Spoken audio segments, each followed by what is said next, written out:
¿Qué tal? ¿Cómo están ustedes? Nos encontramos aquí nuevamente en el Laboratorio del Conocimiento, un espacio dedicado a la discusión, a la investigación transdisciplinaria y que busca el diálogo entre diferentes formas de conocimiento, diferentes saberes.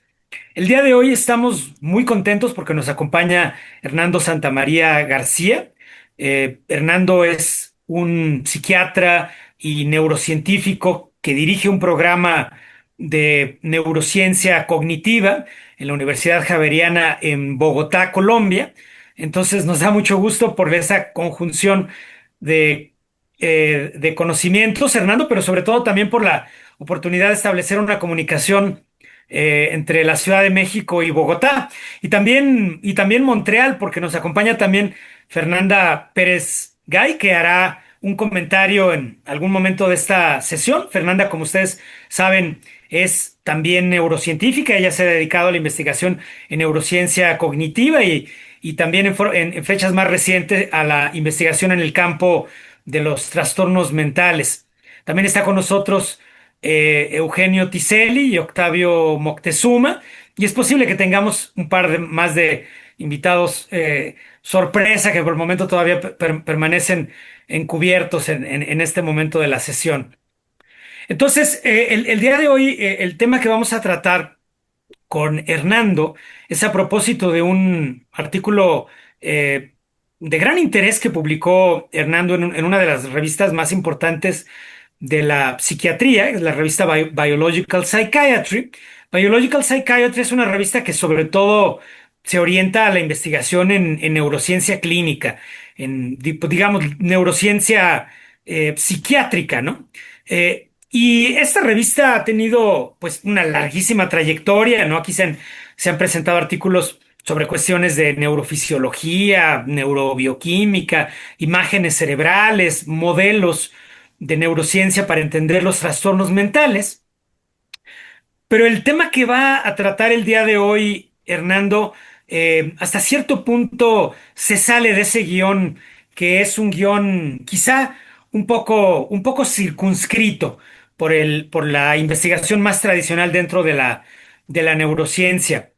Porque Hernando y el grupo de investigadores a quienes representa han desarrollado una trayectoria muy interesante, muy atractiva, en un campo que vincula la neurociencia social y la investigación clínica en el campo de la psiquiatría y de la neurología.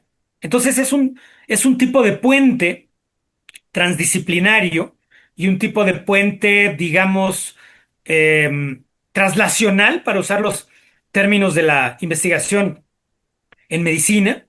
Es una investigación traslacional que mira hacia las realidades sociales amplias. Este grupo al que me refiero ha publicado temas de grandes bases de datos de América Latina y también de otras partes del mundo, y donde se trata de analizar las determinantes sociales de la salud, las trayectorias de los individuos dentro de de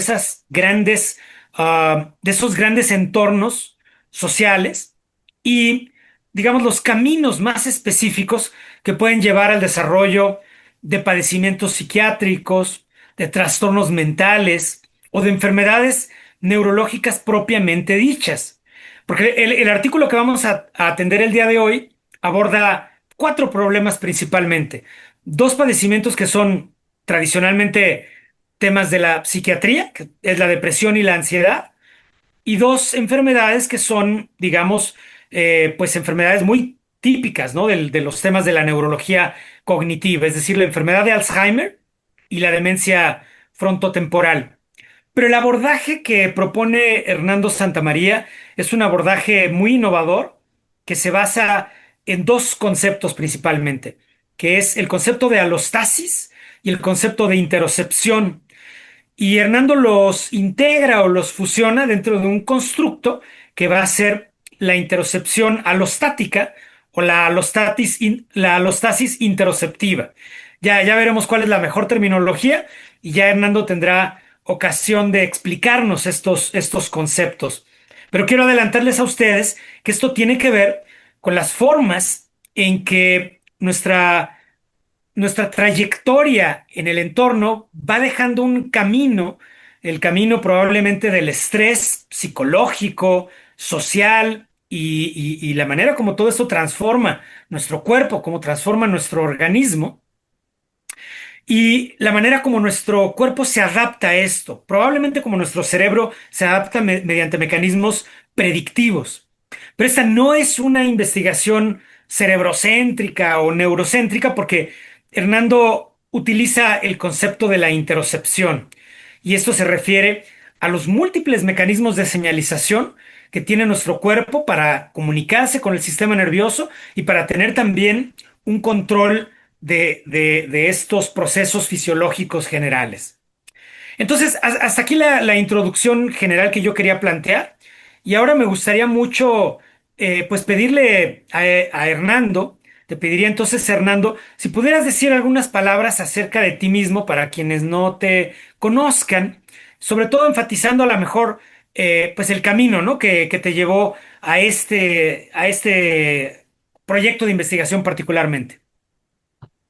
Bueno, muchas gracias, Jesús. Estoy pues muy orgulloso, me siento muy honrado de estar en este espacio hablando contigo, con Eugenio, con Octavio, con Ivonne y por supuesto con Fernanda, que entiendo también que con quien vamos a tener, digamos, una discusión y una contrarréplica a algunos de los argumentos que presentaré aquí. Me siento muy contento porque me parece un buen espacio para decir que tengo mucha admiración por el trabajo que tú, Jesús, haces en México y he podido ver en otros momentos este espacio, las discusiones que han podido desarrollar en otros momentos. Así que estoy muy, muy contento de poder ser uno de los invitados acá. Eh, Te cuento, Jesús y compañeros, compañeras, yo soy médico de una universidad en Bogotá, que es la Universidad Javeriana. Posteriormente tuve mucho interés por comprender lo cerebral y en su momento tuve una deriva neuroquirúrgica que rápidamente se me pasó y mostré pues mucho más interés por el sufrimiento de las personas y por la historia personal de la gente. Y creo que eso, sumado a un interés de base desde mi casa, desde mis padres, mis hermanos, que tenía que ver un poco con las ciencias humanas, la literatura, el arte, la música, en una decisión estratégica, reflexiva, que a veces eso es difícil cuando uno decide en medicina, yo dije, tal vez yo para la neurocirugía o para otras cosas así no voy a ser muy bueno. Tal vez yo me sentía mucho más cercano de estas experiencias humanas de la gente, de sus sufrimientos y de esa deriva, si se quiere, creativa. Y creo que en esa decisión apareció la opción de hacer psiquiatría, entré a hacer psiquiatría. Y posteriormente siempre con un interés por los mecanismos biológicos y cerebrales, una fascinación también por las bases cerebrales que permitían que uno pudiera crear y que pudiera hacer cosas nuevas y que pudiera hacer imágenes mentales y que pudiera pensar. Yo en mi tesis de psiquiatría hice una tesis sobre la conexión entre genialidad y locura. Siempre había en mí un interés por eso de qué es lo que nos permitía a nivel biológico también y a nivel mental crear pensamientos nuevos, divergencias del pensamiento, etcétera, etcétera.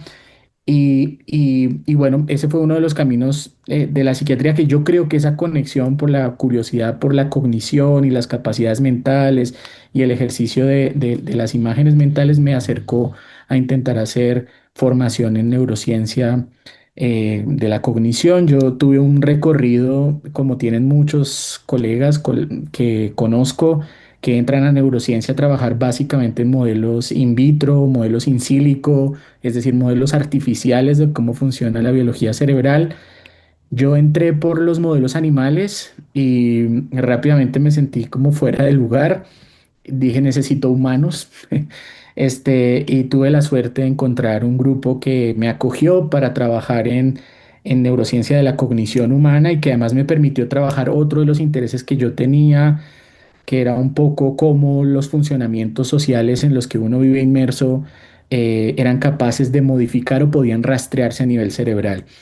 Así llego a la Universidad Pompeu Fabra, a Barcelona, y hago mi tesis doctoral con un grupo que trabajaba en neurociencia de la cognición humana, y que yo resulté siendo como una disidencia un poco del grupo, porque ellos trabajaban mucho en bilingüismo, ciencia cognitiva muy formal, con modelos de neurolingüística, y yo planteé la deriva un poco de la neurociencia social. Yo ya había leído que eso en otras partes del mundo estaba eh, pues capturando mucho interés, y a mí en ese momento también me interesaban esas interacciones entre cómo lo social podía rastrearse también en lo cerebral. Hay una pequeña anécdota muy rápida. Yo hago una tesis en el doctorado sobre si era posible encontrar una huella cerebral de la evidencia o la experiencia de las clases sociales.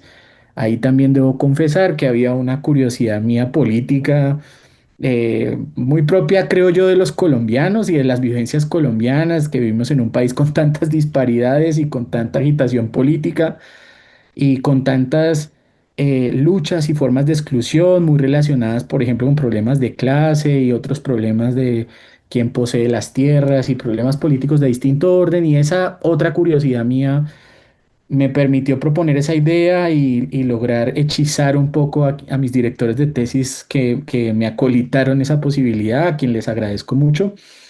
Y trabajé en eso, y ahí se me abrió este mundo de lo que podríamos denominar como la neurociencia social, que para mi sorpresa asumía una direccionalidad que yo no me esperaba. Yo, siendo médico, psiquiatra, las direccionalidades que yo entendía para comprender el mundo venían de adentro hacia afuera. Eran la biología, es un set predeterminado que de alguna manera establece las condiciones hacia afuera, y la neurociencia social asume, me parece, una direccionalidad distinta, y es cómo los contextos también impactan y moldean esto que podríamos decir lo que son los sistemas biológicos, y hacer esta metáfora, unos sistemas que podrían ser como una arcilla que toma las formas de los contextos y las presiones y los flujos de los contextos. Entonces resultan una escultura que se va puliendo y que se va deformando también en función de esos contextos y esas trayectorias de los contextos. Y esa lógica de la neurociencia social, pues es de lo que más me ha gustado, esa trayectoria que yo he tenido y lo que más he querido seguir trabajando. Y posteriormente a terminar el doctorado, yo quise seguir inmerso en ese camino, y tuve la suerte de empezar a contactar a algunos grupos que trabajaban en neurociencia social en el contexto de trastornos psiquiátricos o trastornos neurológicos.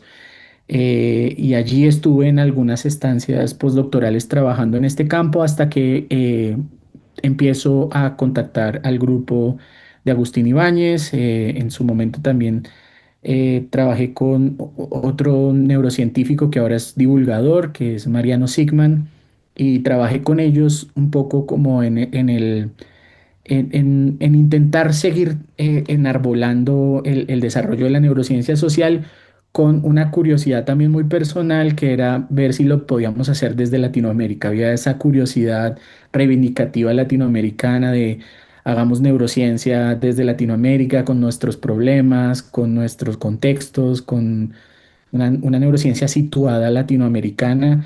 Ellos esas banderas las empuñaban bien, si se quiere, y yo me sentí muy acogido por eso. Desde entonces trabajé un tiempo con Mariano, y luego desde hace ya unos buenos años, más de 6 7 años, trabajo con Agustín en desarrollar modelos de neurociencia social y otros modelos que podríamos llamar interaccionistas, de cómo los contextos dialogan con lo biológico, para generar lo que llamamos como espacios de bienestar o de sufrimiento psíquico o físico, y de cómo de alguna manera moldean la experiencia de lo que denominamos trastornos psiquiátricos y neurológicos. Y eso es en lo que trabajo ahora. Tuve la suerte de regresar a mi país y de trabajar donde trabajo ahora, esta universidad, que es la universidad donde estudié medicina, y como un cierre de círculo allí en este recorrido.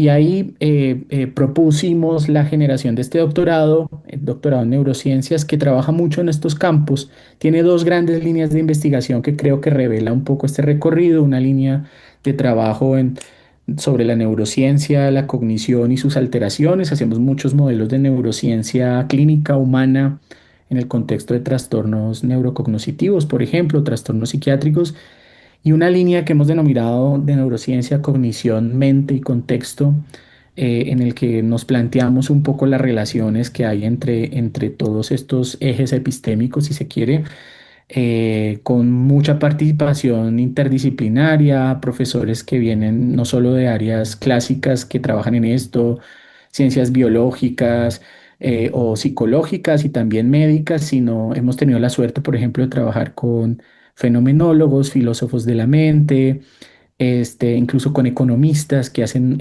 modelos de toma de decisiones complejas o esto que se ha denominado la neuroeconomía. Y yo creo que toda esa diversidad ha generado un contexto allí que es en el que trabajo ahora y que creo yo que es un poco el sustento y da cierta base a por qué seguimos trabajando como en estos escenarios de bisagra, en donde las disciplinas también se encuentran, las disciplinas dialogan, debaten, y este espacio que podríamos llamar como esta neurociencia de las interacciones, con un giro que vamos dando hacia cómo esas neurociencias de las interacciones también pueden marcar alguna huella a nivel poblacional o cómo puede rastrearse eso en lo que podríamos llamar como una especie de neurociencia de poblaciones, que es algo en lo que creemos que requerimos también trabajo y seguir amplificando los desarrollos. Pero ese es básicamente el recorrido que yo podría comentar acá sobre cómo llego un poco a estos intereses. Perfecto, Hernando. No, pues nos ayuda muchísimo eso a entenderte mejor y cuáles son tus intereses y seguramente algunos de estos temas podrán nuevamente retomarse ahora en la discusión. A mí en lo personal me interesa, como sabes, por qué de pronto tienes esta tentación, ¿no? Por el estudio de otras corrientes como la filosofía de la mente, la fenomenología, por una parte, por otra parte, estos otros temas de toma de decisiones complejas en entornos económicos, políticos y demás. Eh, ya tendremos tiempo de discutir, ¿no? Hasta qué punto todo esto enriquece la investigación de los trastornos mentales, de la psiquiatría y también cuál es el riesgo de, de seguir cosiendo todo esto alrededor de una especie de guión a lo mejor muy neurocéntrico, ¿verdad? Que sería otra crítica que con frecuencia se hace al tipo de investigación que de pronto hacemos. Entonces, bueno, ya habrá tiempo de ver eso, pero ahora sí me gustaría entrar un poquito más de lleno a la materia de tu investigación, la que nos presentas el día de hoy, de la que queremos hablar, que se titula interocepción, no, sobrecarga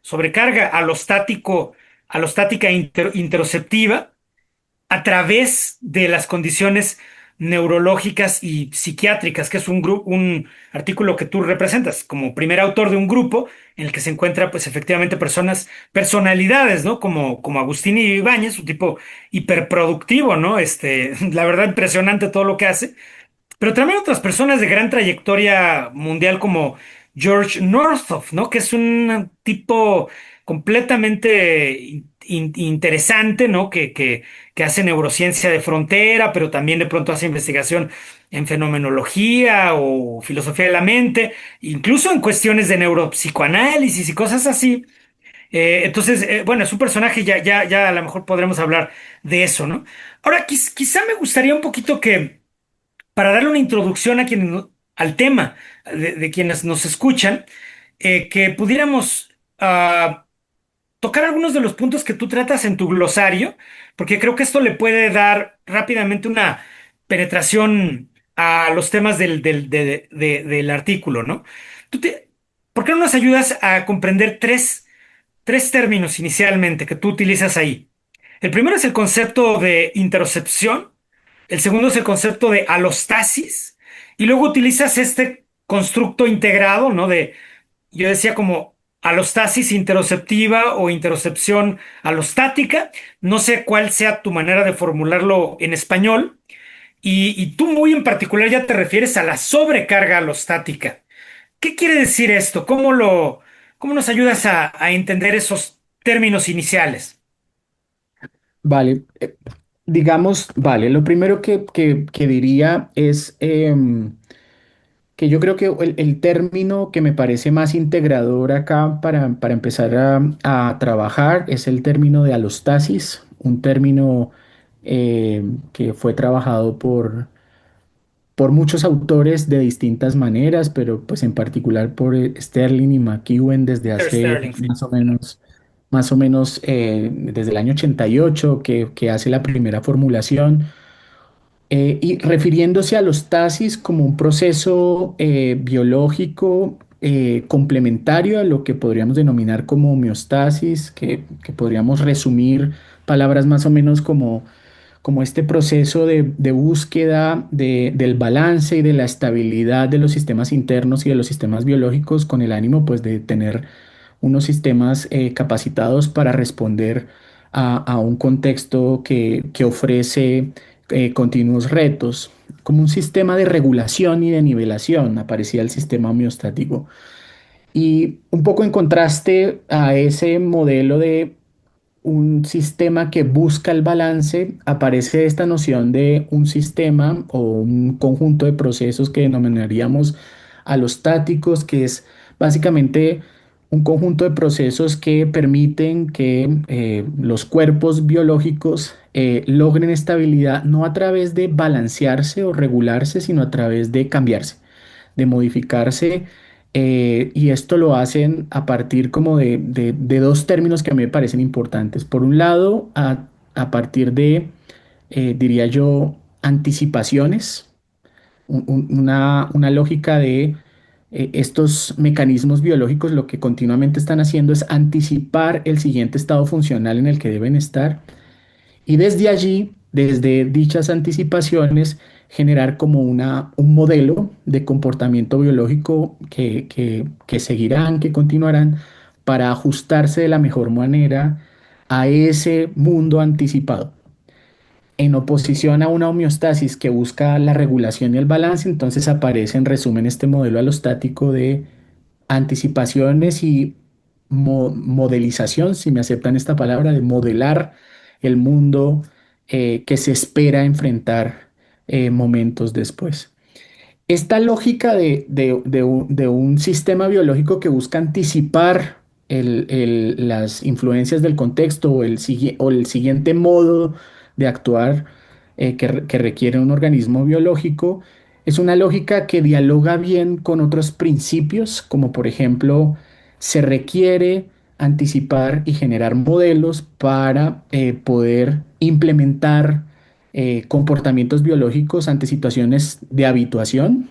Es como una especie de adaptación en la medida en que he estado en presencia de un contexto que ya conozco, pues tiene sentido que los organismos biológicos implementen algunos recursos para anticipar ese espacio y para modelarlo y actuar anticipadamente porque en principio permitiría de alguna manera economizar recursos y economizar energía, que es un principio biológico que le ha interesado, pues digamos, a muchos autores clásicos en la biología y también autores canónicos en la neurociencia, como el profesor Princeton y otros colegas, ¿no? Con todo con su teoría de él, el principio de la energía libre, que también podríamos comentar algo sobre eso, ¿no? Entonces, de fondo, este principio alostático, que es el que yo encuentro como más integrador de este trabajo que hicimos, sugiere un proceso mucho más activo de anticipaciones, generar modelos y generar regulaciones ante ciertos contextos o vivencias o estímulos que el contexto ofrece, con el ánimo también de regular la energía, de economizar energía y de implementar ciertas estrategias o rutas que permitan hacer la respuesta de un cuerpo biológico en su contexto más fluida y no generar tantas descargas y tanta exigencia o sí, no consumir tanta energía. En ese contexto, la alostasis la trabajaron Sterling y otros colegas, la conectaron con nociones del estrés. De hecho, En principio, McEwen y otros empezaron a hablar un poco de cómo los organismos biológicos cuando tienen mucho estrés tienen como una especie de carga alostática, que es un poco como una preparación del cuerpo basal ante la presencia imaginada o anticipada de un estrés potencial. Y luego de eso yo creo que la alostasis tiene como una confluencia de dos corrientes de investigación. Por un lado están los clásicos, Sterling McEwen, hablando como este modelo complementario a la homeostasis y cómo este modelo tiene importancia en estrés. Y esa corriente, digamos, de trabajo dialoga con otra corriente de trabajo más desarrollada por estos otros autores me parecen muy herederos del modelo del principio de energía libre, la inferencia activa, como Carl Princeton, y podríamos mencionar ahí a otros, Lisa Feldman Barrett, Antoine Lutz y otros, ¿sí? Eh, que básicamente estos segundo grupo de autores empiezan un poco a desarrollar los modelos de cómo el cerebro da cuenta de procesos conductuales psicológicos complejos y proponen la idea de que lo hace a través de anticipaciones, a través de generar modelos para generar anticipadamente formas de actuar antes de que aparezcan los contextos en los que se tiene que actuar y este grupo de autores propone que esto se hace un poco siguiendo la lógica como de una especie de código predictivo, como si el cerebro continuamente más que actuar como una computadora, que es esta metáfora canónica de los cognitivistas clásicos, más que eso, tal vez lo que el cerebro estaba generando era modelos y anticipaciones continuas del siguiente estado funcional en el cual debería trabajar, un poco para economizar energía y tal. Entonces hay una confluencia de esas dos vertientes o de grupos de investigación trabajando más o menos el mismo concepto. Alostasis de los modelos clásicos Sterling McEwen y estos modelos más de cerebros que anticipan, cerebros que predicen, cerebros que calculan probabilidades para saber cuál es el mejor estado funcional en cuál estar en cada momento, que está desarrollada más por Carl Friston, Lutz y colegas. Entonces, ese es para mí el concepto más integrador. ¿Qué harían o qué se necesita para que los cerebros hagan esto? Aparece entonces la lógica de la necesidad de que el cerebro sea algo más que los cerebros de Futurama metidos en frascos aislados, sino deben ser cerebros corporizados, cerebros que están anclados y dialogando continuamente con informaciones corporales. Y un concepto de la biología que puede ser un buen, digamos, una buena aproximación a el estudio de cómo los cerebros dialogan con los cuerpos es el estudio de lo que denominamos interocepción. Y la interocepción sería pues este proceso mediante el cual los sistemas nerviosos, en particular el sistema nervioso central, va detectando, integrando y anticipando señales corporales, ¿cierto? De maneras conscientes o no conscientes, proporcionando como un mapeo continuo del estado interno del cuerpo.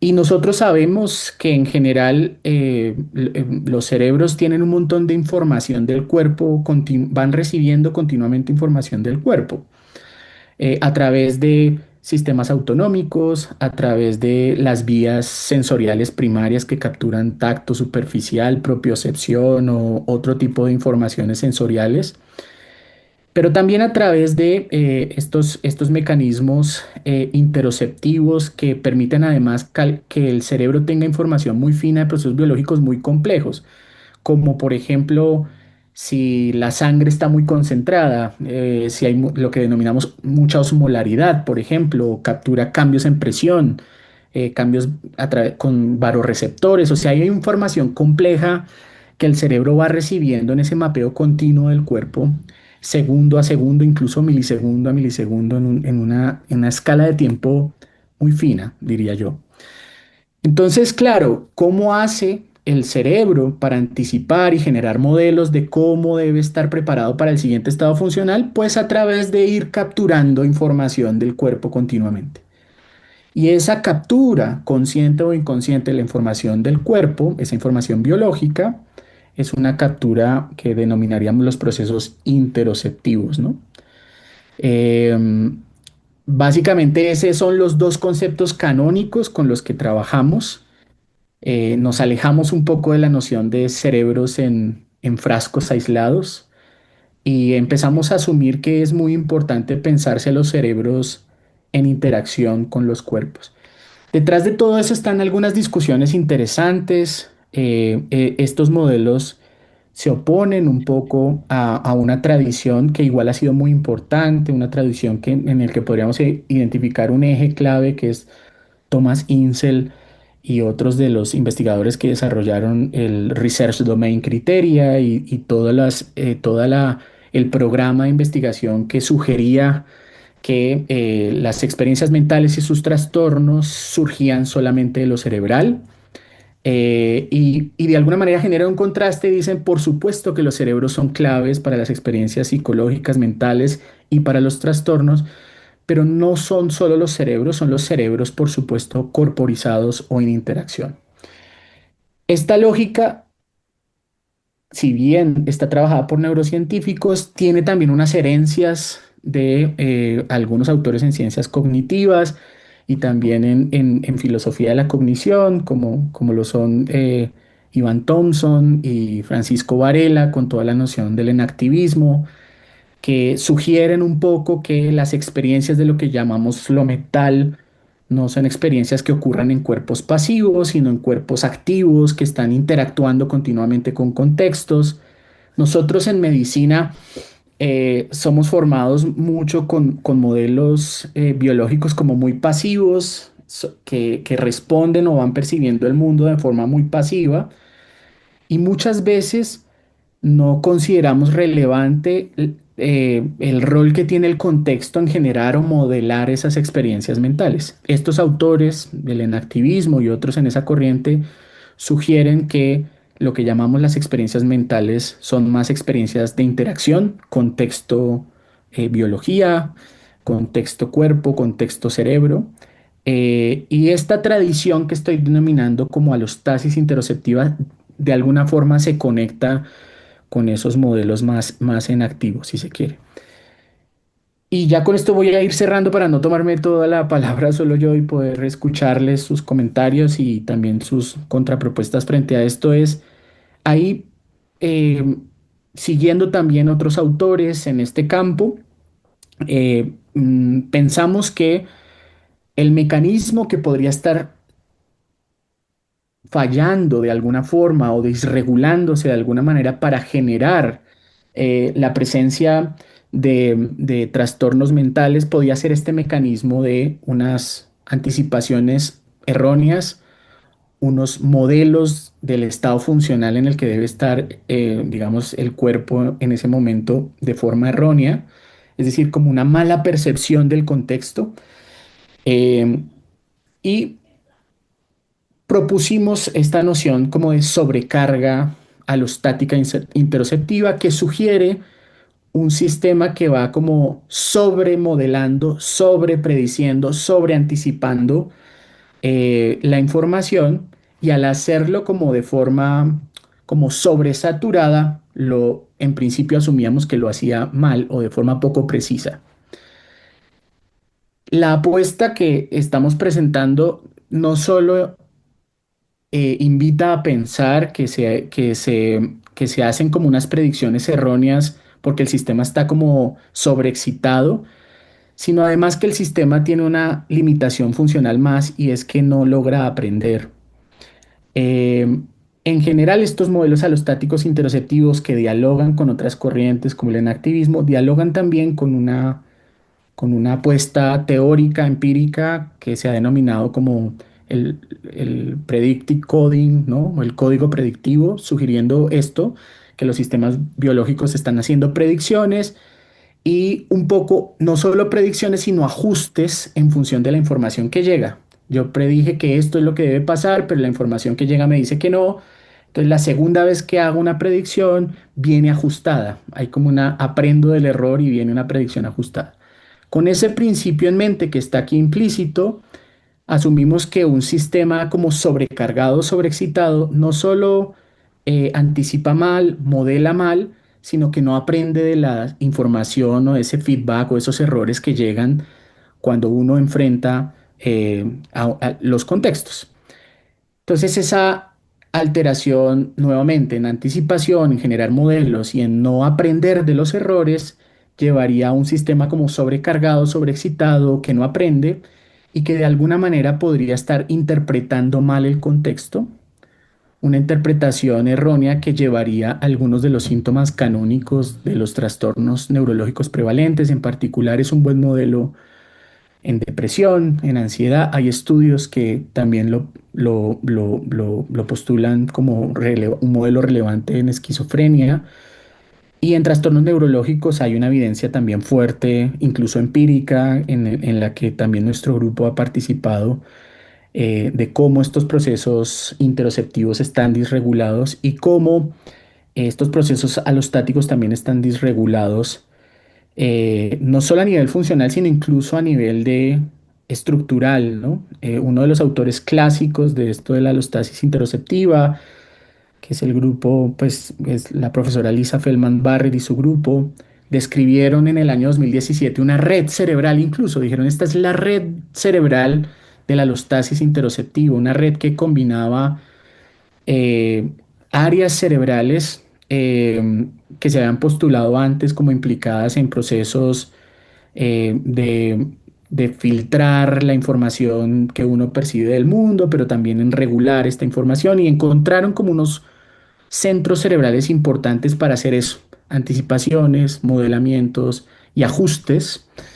Y lo menciono porque la información empírica ha mostrado que en trastornos neurológicos particularmente hay una atrofia, una disminución del volumen y de la función de esas áreas que constituyen esta red de alostasis e interocepción. Entonces, con eso creo que he dado como un barrido muy grande a este concepto integrador de que yo creo para mí el más interesante, la alostasis, la conexión cerebro-cuerpo a través de estos mecanismos interoceptivos y cómo estos ejes permiten generar mejores anticipaciones del mundo, de los contextos y responder y aprender de ellos, y cómo en ciertos contextos también de trastorno mental o neurológico hay una desregulación o una sobrecarga de estos ejes que llevan a los síntomas que vemos e incluso a los signos que vemos, es decir, manifestaciones muy explícitas con biomarcadores que dan cuenta de un desbalance en estos procesos. Ok, Hernando, entonces, hasta aquí, digo, parte del atractivo, ¿no? De la línea de investigación que tú trabajas en neurociencia social, es que ciertamente está, digamos, muy alejado de esa caricatura, ¿no? Que de pronto se pone del famoso cerebro en la cubeta, ¿no? The brain in a vat, ¿no? Claro. Lo que tú trabajas está totalmente en el otro extremo, ¿no? O sea, estás más bien interesado en ver cómo las interacciones del organismo con el entorno transforman propiamente al cuerpo, la experiencia, las modificaciones que esto sufre y los caminos que puede llevar de pronto también a la patología o al padecer, ¿no? Que podría también ser una forma ahí de sufrimiento, como bien lo mencionaste, ¿no? Tú nos presentas conceptos como el exposoma, ¿no? A lo mejor quizá en algún momento puedas ilustrarnos un poquito acerca de eso. En tu artículo hay algunas imágenes muy, que yo creo que tienen un gran valor didáctico. A ver si ahorita hay tiempo de que nos las muestres. Pero como Claro, estamos avanzando un poquito en los tiempos de la sesión, me gustaría pedirle primero a Fernanda si pudiera darnos una pequeña idea, ¿no? Sobre tu lectura, Fernanda, y a lo mejor hay que tú directamente hicieras una réplica, Hernando, y posteriormente le daríamos la palabra a Ivonne, también para que ella te dé un punto de vista y tú le hagas una devolución ahí, ¿no? Ustedes, los dejo entonces, Fernanda, para que tú hagas tu intervención, posteriormente Hernando, y luego sería el turno de Ivonne. Y después de ese pequeño diálogo que sostendríamos, pues habría tiempo para otros comentarios. Veo que ya se integró también Jimena, a lo mejor ella quiere hacer alguna intervención de los aspectos Jimena trabaja mucho los aspectos filosóficos que tienen que ver con la filosofía de la mente, con algunos de los temas que tú has tratado ya. A lo mejor ella quiere hacerlo, o bien Eugenio y Octavio también quieren hacer alguna intervención. Por lo pronto le doy la palabra a Fernanda. Adelante. Muchas gracias, Jesús, y muchas gracias, Hernando, por la exposición y compartir también con nosotros un poco tu trayectoria y esos intereses que creo que nos unen a todos los presentes. El artículo me parece muy interesante y me parece muy necesario, sobre todo, digamos, para quienes trabajamos desde el campo clínico. En general, conceptualmente también es algo muy necesario, pero quienes trabajamos en el campo clínico, pues estamos muy acostumbrados a ver esta división entre lo mental y lo corporal, ¿no? Por ejemplo, bueno, pues tenemos hospitales psiquiátricos, muchas veces hospitales que son puramente psiquiátricos, donde no hay médicos de otras especialidades, ¿no? Y ahora que sabemos un poco más todo lo que cuentas bien en tu artículo del rol que tienen la inflamación, el estrés, los cambios fisiológicos asociados al estrés, con los trastornos mentales y la comorbilidad entre los trastornos mentales y los trastornos físicos crónicos, cardiovasculares, del sistema gastrointestinal, pues se vuelve más importante que nunca tener marcos conceptuales claros para entender que esta barrera es artificial, ¿no? Todavía escucho mucho, incluso entre los psiquiatras, ¿no? Cuando vienen, por ejemplo, pacientes con ansiedad, que es uno de los temas centrales que tocas en tu artículo, y vienen pacientes con ansiedad y con quejas fisiológicas o con quejas físicas, ¿no? Como que tienen hormigueos o dolores de cabeza o una serie de síntomas físicos, esta idea de que está en su cabeza, ¿no? O está no, es que te lo estás imaginando de alguna forma, como si no fuese real, ¿no? Y es importante tener conceptos sólidos desde la neurociencia y también desde la filosofía de la mente y desde la fisiología, para hablar de que no hay pocas cosas en medicina que están solamente en la cabeza, ¿no? Existe esta conexión muy clara, como mencionas bien en tu artículo, ascendente, desde afuera, desde los sentidos, hacia los sistemas centrales del cerebro, y descendente, ¿no? Entre los órganos corporales y el cerebro. Entonces, en ese sentido, pues no tengo mucha contraposición que presentar. Yo estoy completamente dentro de esa línea y a favor de del trabajo que nos ayude a darle una especie de marco biomédico a estas cosas que digamos que también ya estaban postuladas desde antes en otras áreas o en otras disciplinas que reconocían mejor la conexión entre la mente y el cuerpo, ¿no? Muchas disciplinas, digamos, meditativas, por ejemplo, o el yoga, o diferentes tradiciones que lo reconocían, pero que desde el punto de vista biomédico nos hemos tardado mucho en poder reconocer. Y ahora, gracias a la neurociencia, irónicamente, que es cerebrocéntrica o empieza como un asunto cerebrocéntrico, pues ya empezamos a abrirnos a decir, ah, no, pues sí hay redes cerebrales y del sistema nervioso periférico que se conectan y señales que se interpretan hacia arriba y hacia abajo, y eso nos ayuda, digamos, a meter estos ideas de conexión mente-cuerpo al paradigma biomédico, ¿no? En tu artículo, digamos que tienes ejemplos desde el punto de vista psiquiátrico, como los trastornos de ansiedad y los trastornos de depresión, que me gusta mucho que es muy breve, pero al mismo tiempo es muy claro, en plan cuáles son las alteraciones neurocientíficas o neurológicas que se han encontrado en los trastornos de ansiedad y cómo están relacionados a los síntomas y cuál es la evidencia y de qué naturaleza, igualmente en la depresión, y luego pones ejemplos de casos neurológicos, ¿no? Del Alzheimer y la demencia frontotemporal. Creo que son de una naturaleza, bueno, obviamente son de una naturaleza distinta y la direccionalidad se puede asumir más en los trastornos neurológicos que en los psiquiátricos. Y a mí me gustaría preguntarte un poco y poner sobre la mesa qué pasa con aquellos trastornos que se encuentran, digamos, esa sería mi pregunta o apertura al debate número uno, que se consideran un poco intermedios, ¿no? Hablo de lo que llamamos trastornos psicosomáticos, pienso en el dolor crónico, pienso en los desórdenes somáticos y los trastorno funcional neurológico, por ejemplo, en los que creo que muchas veces se desconoce un poco la patofisiología o se considera como algo misterioso.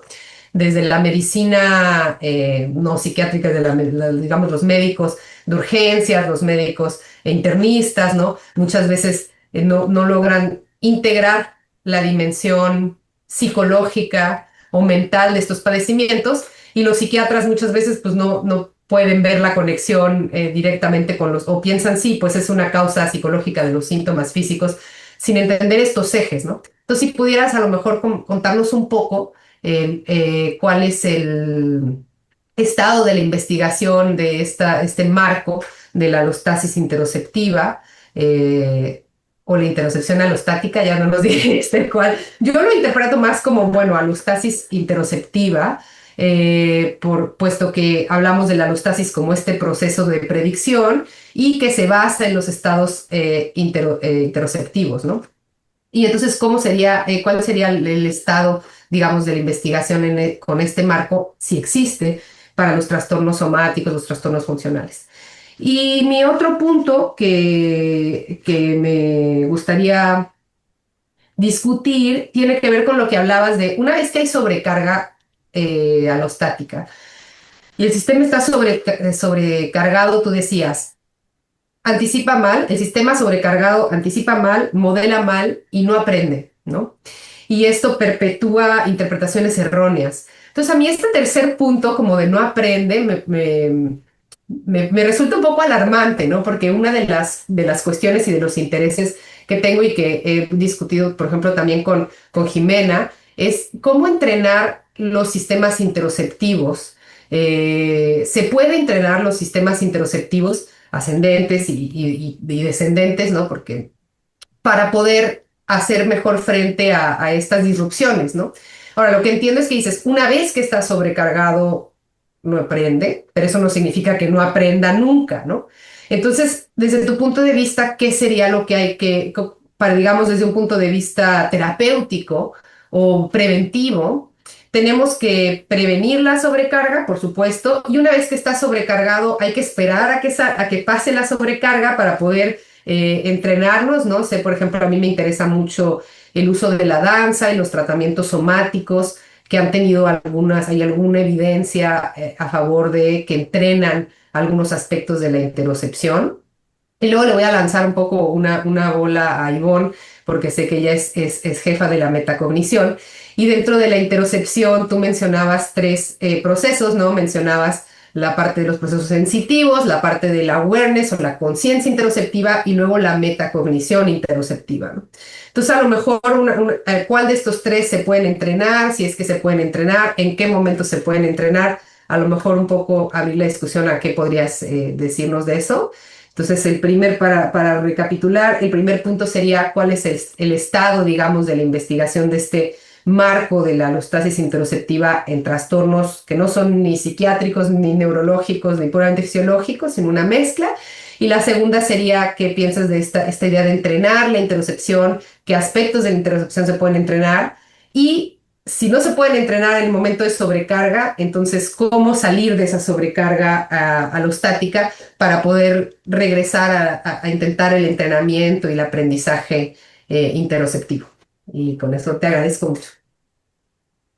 Fernanda, muchas gracias. También me siento muy honrado por compartir contigo en este espacio y por tu lectura de este trabajo y tus reflexiones. Y muy alineado contigo en que este tipo de enfoque también debe dar cuenta de otras complejidades que se ven en el ejercicio clínico en psiquiatría, como estos trastornos que muchas veces fueron peyorativamente tratados como trastornos un poco de la debilidad de la psiquis, ¿no? Como incluso históricamente en esas imágenes canónicas de Charcot, lo que presentan son una mujer con lo que parece ser algo de lo que ellos denominaban histeria y un poco ha sido como el gran eje de la preocupación histórica, más que la esquizofrenia, es esos trastornos bisagra, ¿no? Que están un poquito entre un lado y el otro, como lo que dices, los trastornos por síntomas somáticos o todo el espectro de lo que denominaríamos los trastornos funcionales, antes llamados conversivos, etcétera, etcétera.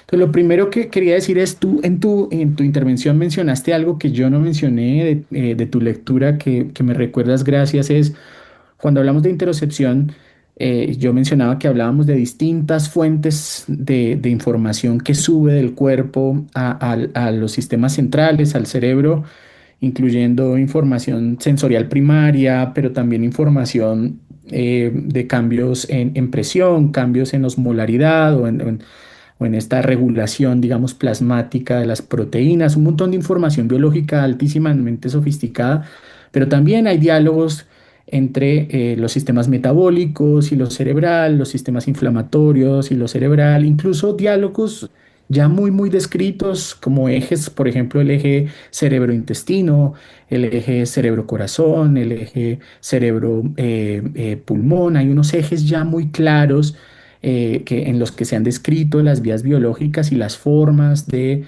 diálogo, de anticipación de uno de los sistemas al otro, etcétera, etcétera, y sus roles en ciertas patologías. Gracias por retomar eso. En relación con estos trastornos de bisagra, permíteme usar ese término, o estos trastornos que están un poco acabalgados entre lo que podríamos llamar de origen mental, pero también neurológico, que no son muy claros y que eh, sobrecargan muchas cosas peyorativas, ¿no? Y son, además generan mucha angustia a todos los personales médicos en los primeros niveles, en urgencias, a ciertos psiquiatras, a ciertos neurólogos, generan mucha angustia. Incluso generan a veces rabia, ¿no? Algunos neurólogos o algunos especialistas que se sienten ofendidos porque asumen un poco que si los síntomas o la presentación clínica no coincide con las expectativas que tienen, muchas veces de manera errónea pueden terminar asumiendo que el paciente está intentando simular los síntomas. Si bien eso existe, no es lo más frecuente siempre, digamos, y habría que al menos descartar primero otras cosas. Y, y que tú nos recuerdes que esto tiene una utilidad en la vivencia diaria de la clínica me parece muy importante. Quiero decirte que en lo que yo he podido revisar, los modelos de predicción errónea, básicamente este eje de generar una predicción, un modelamiento del siguiente estado funcional y aprender un poco de los errores y del ajuste que va haciendo el modelo cada vez que se enfrenta a un contexto.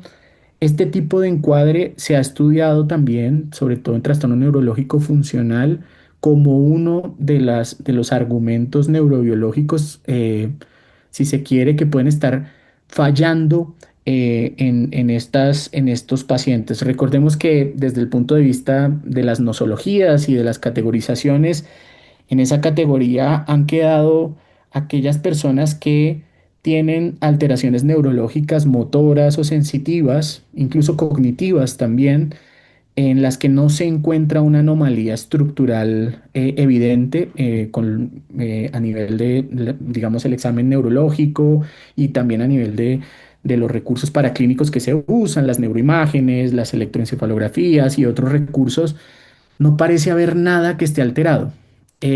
Cuando yo trabajo con mis estudiantes y los residentes con los que trabajo, digamos también en chiste les digo, es que esa situación donde la gente tiene problemas, en este caso neurológicos, motores o sensitivos, pero también en el caso, por ejemplo, de la psiquiatría, otros problemas más de orden afectivo, emocional o conductual. Eso es básicamente toda la psiquiatría. Es un montón de alteraciones de la conducta, de la cognición, de los ejes afectivos, en donde solemos no encontrar nada grande o nada estructural, digamos, ¿no? Entonces resultan un poquito los trastornos del alma, ¿no? Los trastornos allí muy raros que no se sabe muy bien por qué pasan y se asume que son simulaciones, ¿no?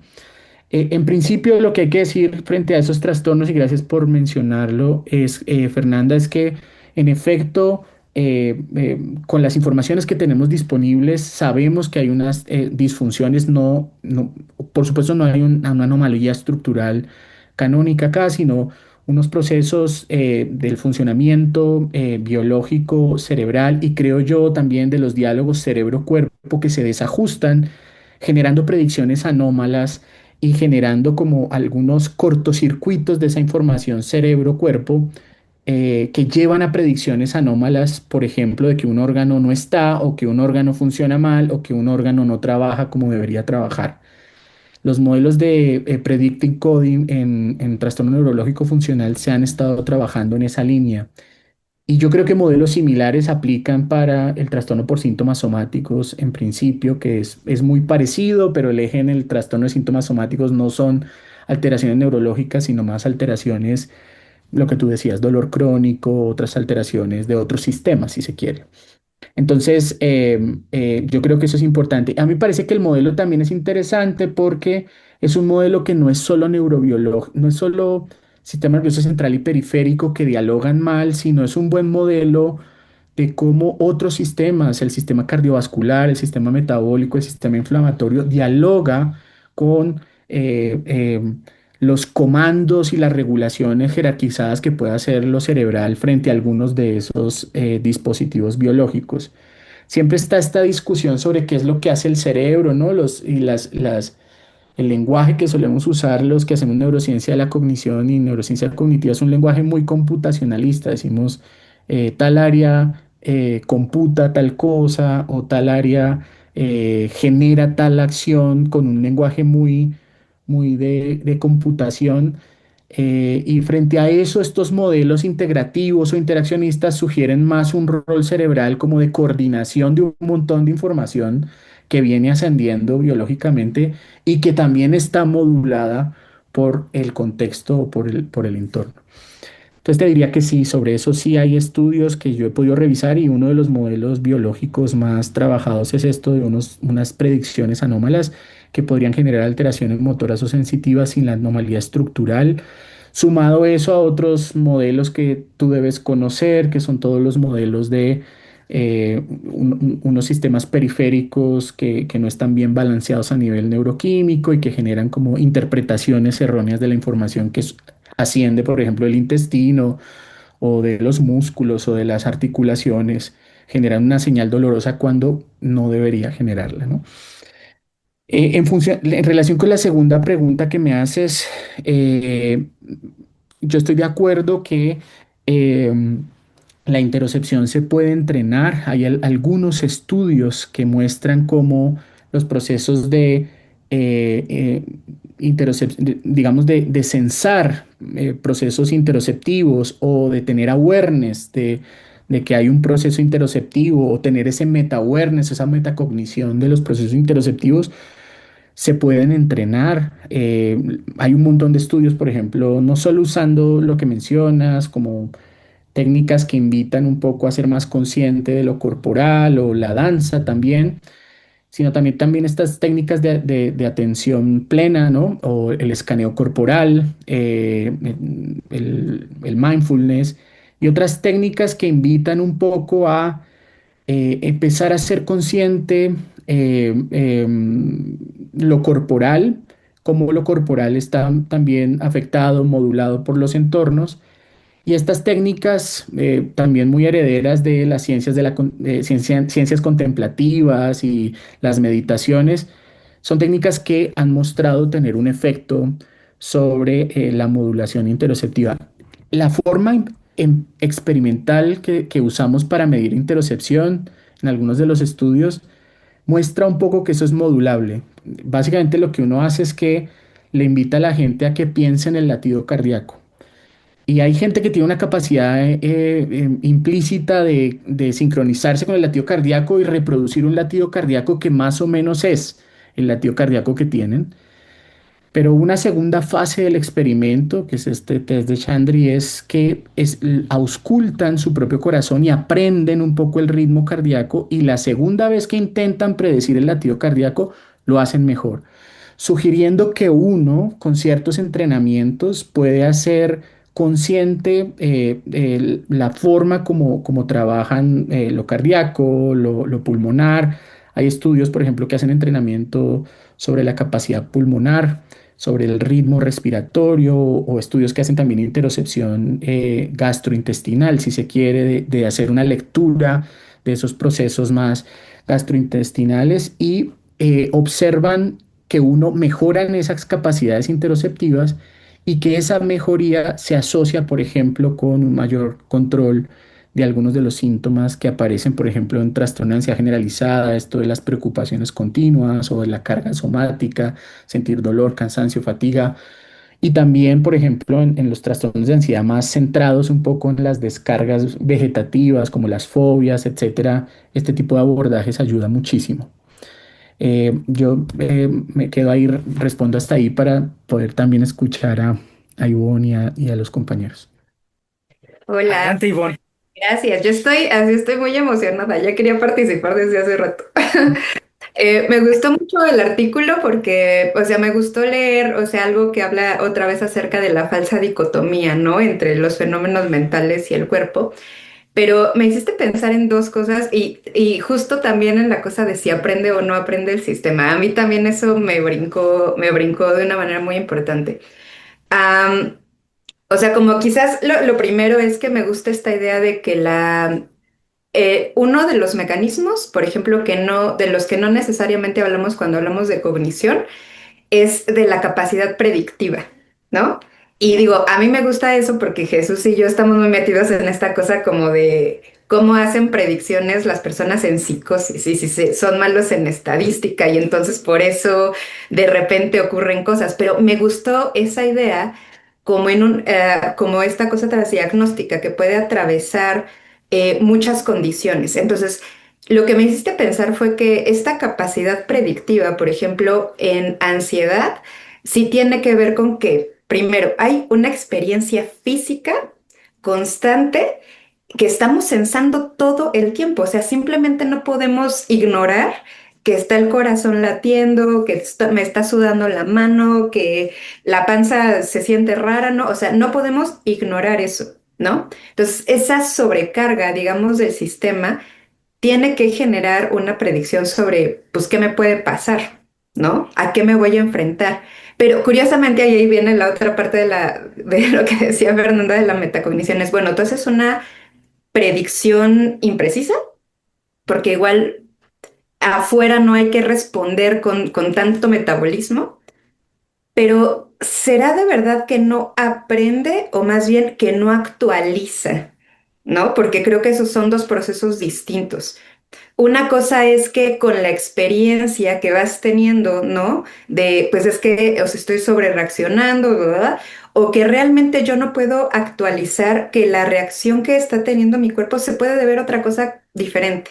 Y entonces pienso, ya así se me fue en la cabeza otra cosa que ha discutido Jesús que tiene que ver con esta cosa del espacio en la memoria de trabajo, que siempre es un gran culpable al que llegamos y llegamos y llegamos en distintas condiciones neurológicas y psiquiátricas, que es la capacidad que tienen los sistemas de ingresar información y de actualizarla para hacer una nueva predicción es absolutamente necesaria.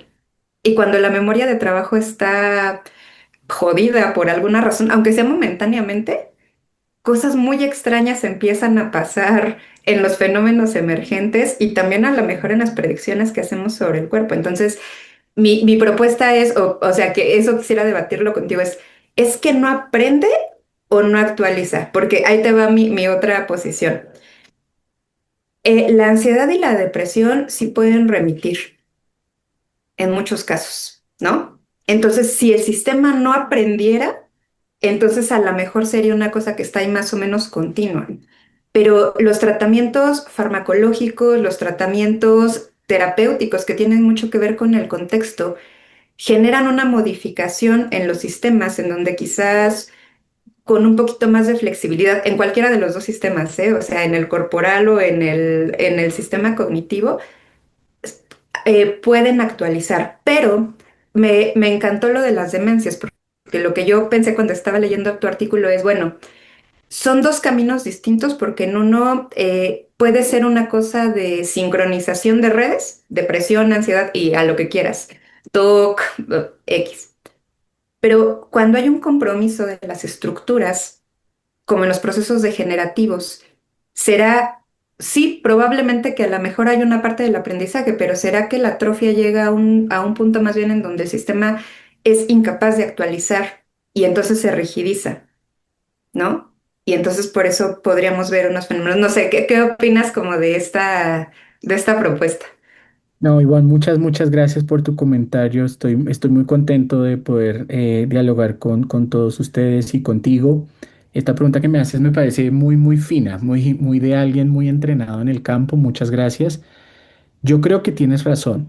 El lenguaje que usé fue lo que se me ocurrió ahí al usar la palabra aprender, quiero decirte, pero tienes toda la razón, no es tan precisa esa palabra.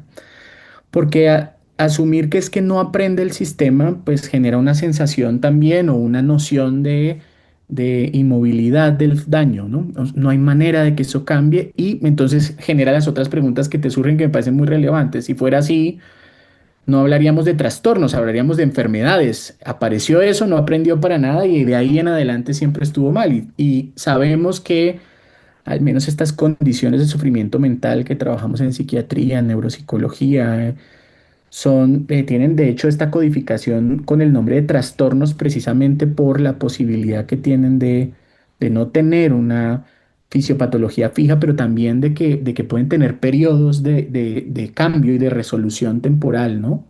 Ujú, ujú. Este, en ese orden de ideas, yo creo que la mejor palabra sí sería eso, como no hay un proceso muy fino de actualización y tal vez sería como un desajuste en es más un problema de ajuste a la información que se da con el error. No se ajusta apropiadamente. Creo más esa. La, Fíjate, la- eso nos plantea dos posibilidades. Ujú. Que lo que esté mal sea el problema de predicción, puede ser una, bueno, tres, que esté mal el sistema de actualización. Entonces, que si tú tienes la misma información, pues sigas haciendo la misma predicción porque el sistema está cerrado, ¿no? A la información que tienes. Puede ser, ¿no? Quizás. Pero me venía esto porque justo con mi monotema de la psicosis, yo, o sea, lo que veía en el entrenamiento cuando, o sea, hacemos con los pacientes el entrenamiento metacognitivo, que es poner la atención, o sea, haz de cuenta que es como doblar la atención sobre el propio proceso mental. Entonces, tienen que pensar sobre cómo están haciendo las predicciones. ¿No? Claro, Tienen fallas de memoria de trabajo, o sea, por eso pienso que puede ser uno o el otro, ¿no? Dependiendo. Pero entonces, cuando ellos voltean, o sea, la atención se pliega sobre sí misma hacia los fenómenos cognitivos y a observar cómo están haciendo las predicciones, resulta que el sistema se pone más flexible. Y entonces hacen predicciones diferentes, pero sí están como tomando otro tipo de pistas en el sistema para no mantener una idea delirante. Pero me encantó porque la verdad, o sea que está muy buena la propuesta, porque más allá de la psicosis, que es en lo que yo siempre estoy metida, sí me hizo completo sentido con la parte de depresión, con la parte de ansiedad y cómo esta mala actualización, o sea, puede hacer que esto sea permanente, pero si tú le metes o le metes mano al sistema, ofreces información nueva o permites que el sistema se flexibilice para hacer otras predicciones, pero en el contexto. Pienso mucho, por ejemplo, y me hace sentido con las terapias ahora como contextuales, ¿no? Que es si el cuerpo, sí la cognición, pero también estamos en interacción con lo que está allá afuera, que es un poco lo que tú me dices, ¿no? Que a ti te encanta estudiar. Muchas veces en los experimentos de conducta que se ponen a hacer o sea, se ponemos a hacer con los pacientes, no les pedimos que estén convencidos de que su predicción va a ser diferente, sino que ejecuten un comportamiento que le aviente una otra señal al sistema y lo de afuera les regrese una cosa diferente. Y entonces, en esa posibilidad de actualizar que allá afuera sí me va a pasar algo diferente, se va, o sea, se va modificando el comportamiento y se va modificando como las predicciones. Me encantó, o sea, creo que es el sistema de predicción, más allá de hablar de la neurocognición de la memoria, de la atención, de la función ejecutiva, creo que el sistema de predicción es una cosa muy fina para hablar de muchos trastornos y en relación también con la pregunta de Fernanda sobre lo somático, yo más bien pensé en trauma, ¿no? O sea, se me hace como un gran modelo entre el cuerpo, la predicción, la actualización y el tratamiento, ¿no? Ivonne, gracias. Y hay un par de comentarios que quería hacer sobre lo que dices. Primero, creo que sí es una aproximación esta de la alostasis interoceptiva, que dialoga bien con algunos modelos de tradición mucho más larga y sólida, como los del Predictive Coding y el Prediction Error, ¿no? Que han trabajado mucho en psicosis y que le dan mucho énfasis a eso en psicosis, sugiriendo un poco cómo las experiencias sensoperceptuales anómalas resultan como de priors y predicciones desajustadas o actualizaciones desajustadas, etcétera, etcétera, que en eso ha trabajado mucho, pues muchos autores, Carl Friston, Paul Fletcher, incluso Anil Seth y otros de estos autores. Creo que es esa noción tal vez es la más fundamental, la noción del predicting coding, que traspasa también esta lógica alostática interoceptiva.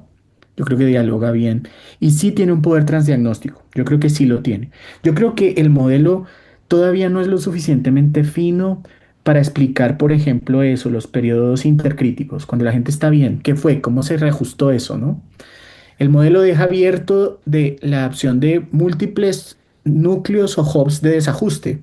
Por un lado, el desajuste cerebral de todo, que es el proceso canónico de la degeneración frontotemporal.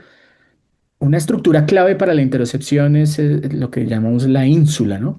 Y la ínsula suele estar muy afectada en esos trastornos, en el trastorno, la degeneración frontotemporal. Pues si se daña eso, pues se daña esa capacidad, digamos, un poquito reduciendo, haciendo este reduccionismo. Ahí el modelo es muy claro que se desajustó ahí, pero en depresión y en ansiedad, de pronto el desajuste viene más de sistemas biológicos periféricos que se van sobrecargando en contextos de alto estrés continuo o contextos de alta exigencia y se van desajustando y no van actualizando y tal vez ahí el hub es más corporal. Y otro es que para mí es bien importante es un poco los acoples entre ese cuerpo y los contextos.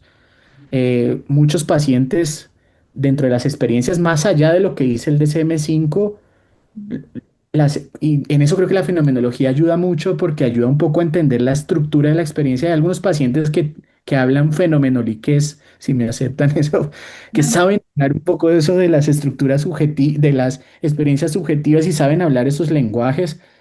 Y a veces le dicen a un doctor, es que yo estoy como desmundalizado. Yo siento como que es como si no estuviera enganchado en el mundo. Y usan esos adjetivos, ya no usan adjetivos.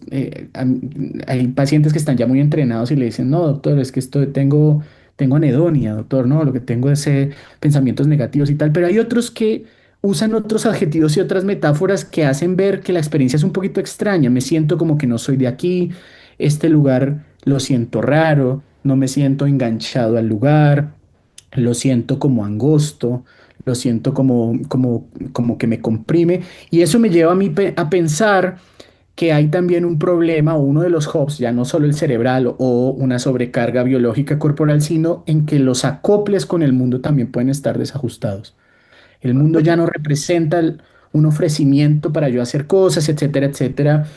Y creo que eso también hay que trabajarlo sobre cómo se desajusta. Un modelo de contraste es el modelo diátesis-estrés, que es un modelo para mí totalizante, ¿no? Tienes estrés, ¿no?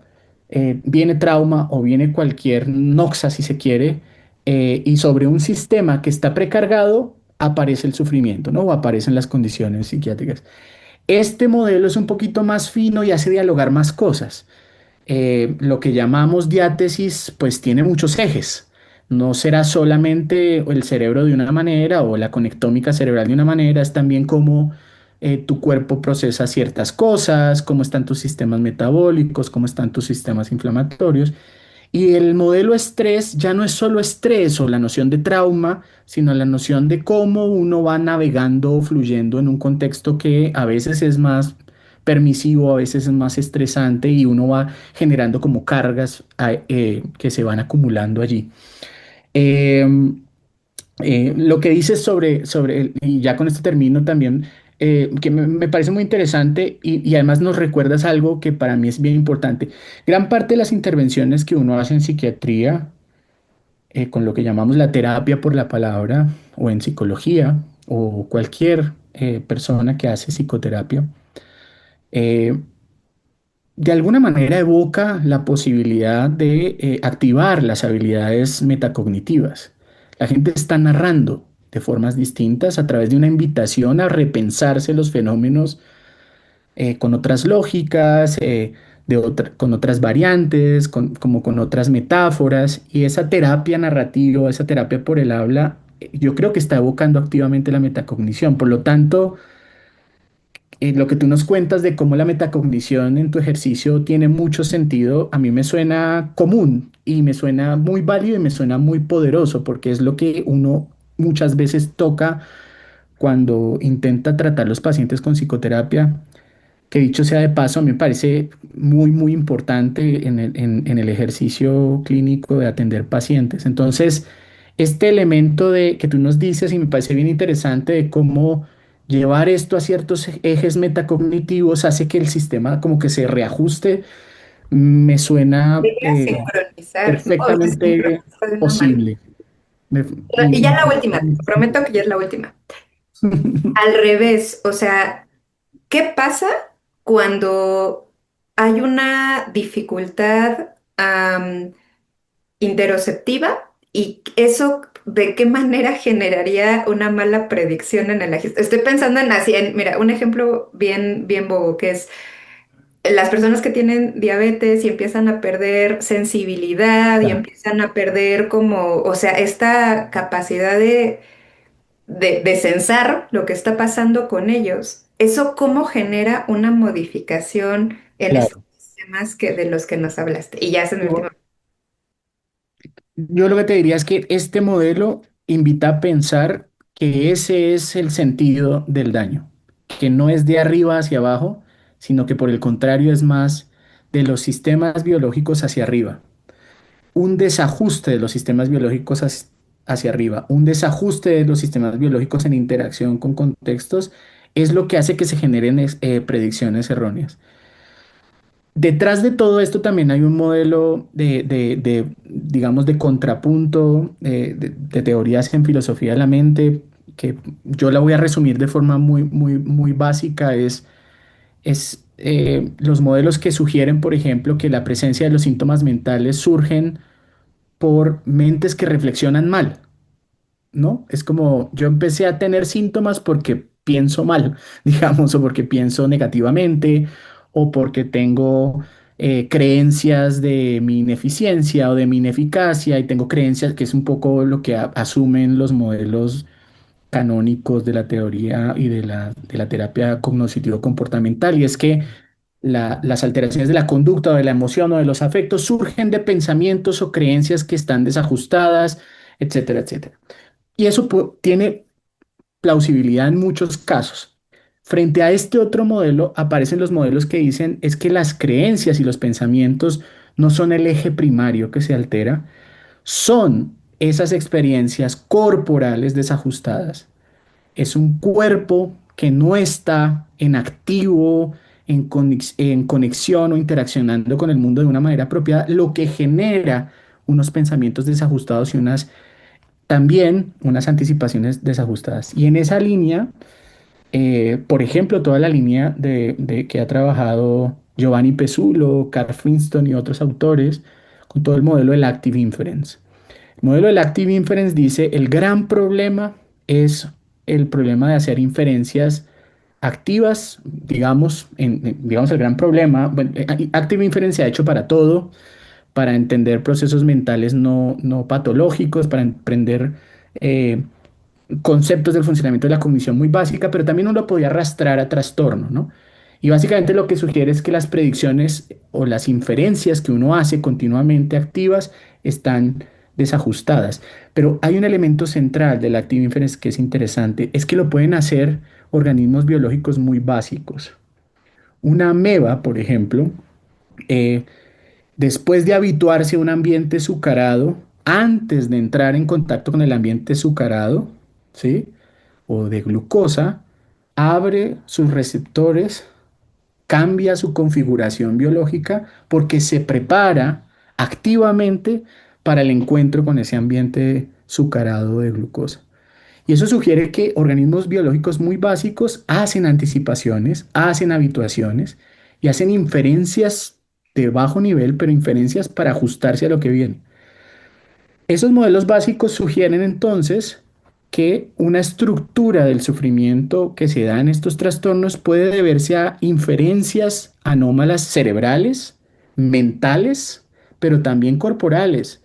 El cuerpo debe acelerarse cuando voy a correr. Bueno, a veces no. Y a veces se acelera cuando estoy quietito aquí hablando y me da ataque de pánico. ¿Sí?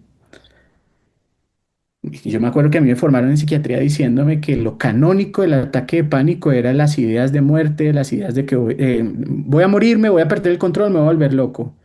Y creo que no le hicieron tanto énfasis a que esos pacientes tienen descargas vegetativas.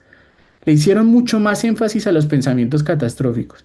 Y el eje posiblemente es al revés, es la descarga vegetativa la que genera esta predicción, me voy a volver loco, voy a morirme. Ese parece ser más el eje, al menos que en este grupo de trabajo nosotros respaldamos, un desajuste de esos procesos corporales que genera, digamos, procesos mentales eh, que llevan a sufrimiento, ¿no? Ay, perdón, si puedo Muy bien. intervenir ahí un momento rápido, justo regresando a lo que hablaba de que muchas veces tanto a los pacientes como con ataques de pánico, como con otros trastornos de ansiedad, se les dice o se tiene ahí esta idea en la sociedad de que está en tu cabeza, ¿no? Y en realidad no está en su cabeza. Parte del modelo que presentas y de esta evidencia sugiere que está en el cuerpo, ¿no? Hay una descarga vegetativa y después es interpretada de forma catastrófica, ¿no? Claro. Hay un sesgo de atencional hacia los procesos fisiológicos y una interpretación catastrófica, ¿no? Entonces no es la interpretación, y la interpretación catastrófica obviamente también reactiva los circuitos fisiológicos del sistema simpático, ya entramos en este bucle que conocemos, pero justo es un perfecto ejemplo como para hablar de eso, de que muchas veces se consideraba, había este cerebrocentrismo, este centro en la cognición y en el pensamiento como origen de la emoción y como origen de la conducta, cuando en realidad muchas veces, bueno, ¿qué es primero el huevo o la gallina? No, en este caso es una de esas preguntas, pero muchas veces hay un énfasis en el fenómeno periférico y en la interpretación, la malinterpretación o sobreinterpretación de estos fenómenos periféricos, ¿no? Muy bien, pues hemos avanzado bastante. A lo mejor Eugenio, Octavio o Jimena quieren hacer una intervención, una réplica, alguna pregunta. Eh, Eugenio, Pues yo me voy a atrever. sí, claro. Y bueno, antes que nada, Hernando, te agradezco muchísimo por pues esta exposición tan generosa de tu trabajo, que es muy relevante, muy profundo. Y lo digo como alguien que no está en el campo. Mi campo es la ingeniería informática. Y aún así, pues quisiera yo intervenir y pues quizá hacerlo desde mi propio campo, ¿no? Eh, y pues bueno, como tú sabrás, como todos aquí saben, uno de bueno, no tanto que sepas cuáles son mis intereses, pero en este momento prácticamente todos los ingenieros informáticos estamos capturados por esta idea de la inteligencia artificial, ¿no? Y la inteligencia artificial general y estas cuestiones que siempre traigo a colación porque pues son de las que puedo hablar, pero yo encuentro no solo una gran relación entre estas cuestiones y las neurociencias, sino también mucha claridad, porque se habla demasiado, quizá exageradamente, sobre la inteligencia artificial y se dicen muchas cosas desde el campo de la informática que no necesariamente son precisas, que no necesariamente corresponden a un conocimiento profundo de lo que es la mente, el cerebro en su interacción con el cuerpo, la inteligencia misma, que son conceptos que en sí mismos son complejos pero que se usan mucho a la ligera en estos tiempos, ¿no? Entonces, yo he visto últimamente muchas de las personas que están muy a favor de la inteligencia artificial y su desarrollo potencial hacia una inteligencia artificial general, es decir, una inteligencia artificial que logre cumplir con todas las funciones inteligentes de una inteligencia natural como la humana. Y básicamente lo que se argumenta dentro de este intento de desarrollo es que el cerebro es una computadora biológica. Y esta afirmación la he visto repetida muchas veces últimamente. Mi intuición como ingeniero informático me dice que esto es una metáfora y que la idea de una computadora biológica es un constructo, es un constructo, es un producto de la imaginación. Y como sabemos, las metáforas siempre tienen un valor explicativo, ¿no? Son útiles, se utilizan en la ciencia, se utilizan en muchos campos, pero que también son armas de doble filo, porque nos pueden hacer pensar que algo es otra cosa distinta a la que es o que es más de lo que es. Entonces, escuchándote, Hernando, yo fui tomando apuntes y al hablar, por ejemplo, de la alostasis, observé pues que usabas ciertos términos como la anticipación, la predicción, que también lo mencionó Ivonne, e incluso una especie de cálculo probabilístico que a su vez lleva a una modelización, al crear un modelo, específicamente lo mencionaste del siguiente estado, que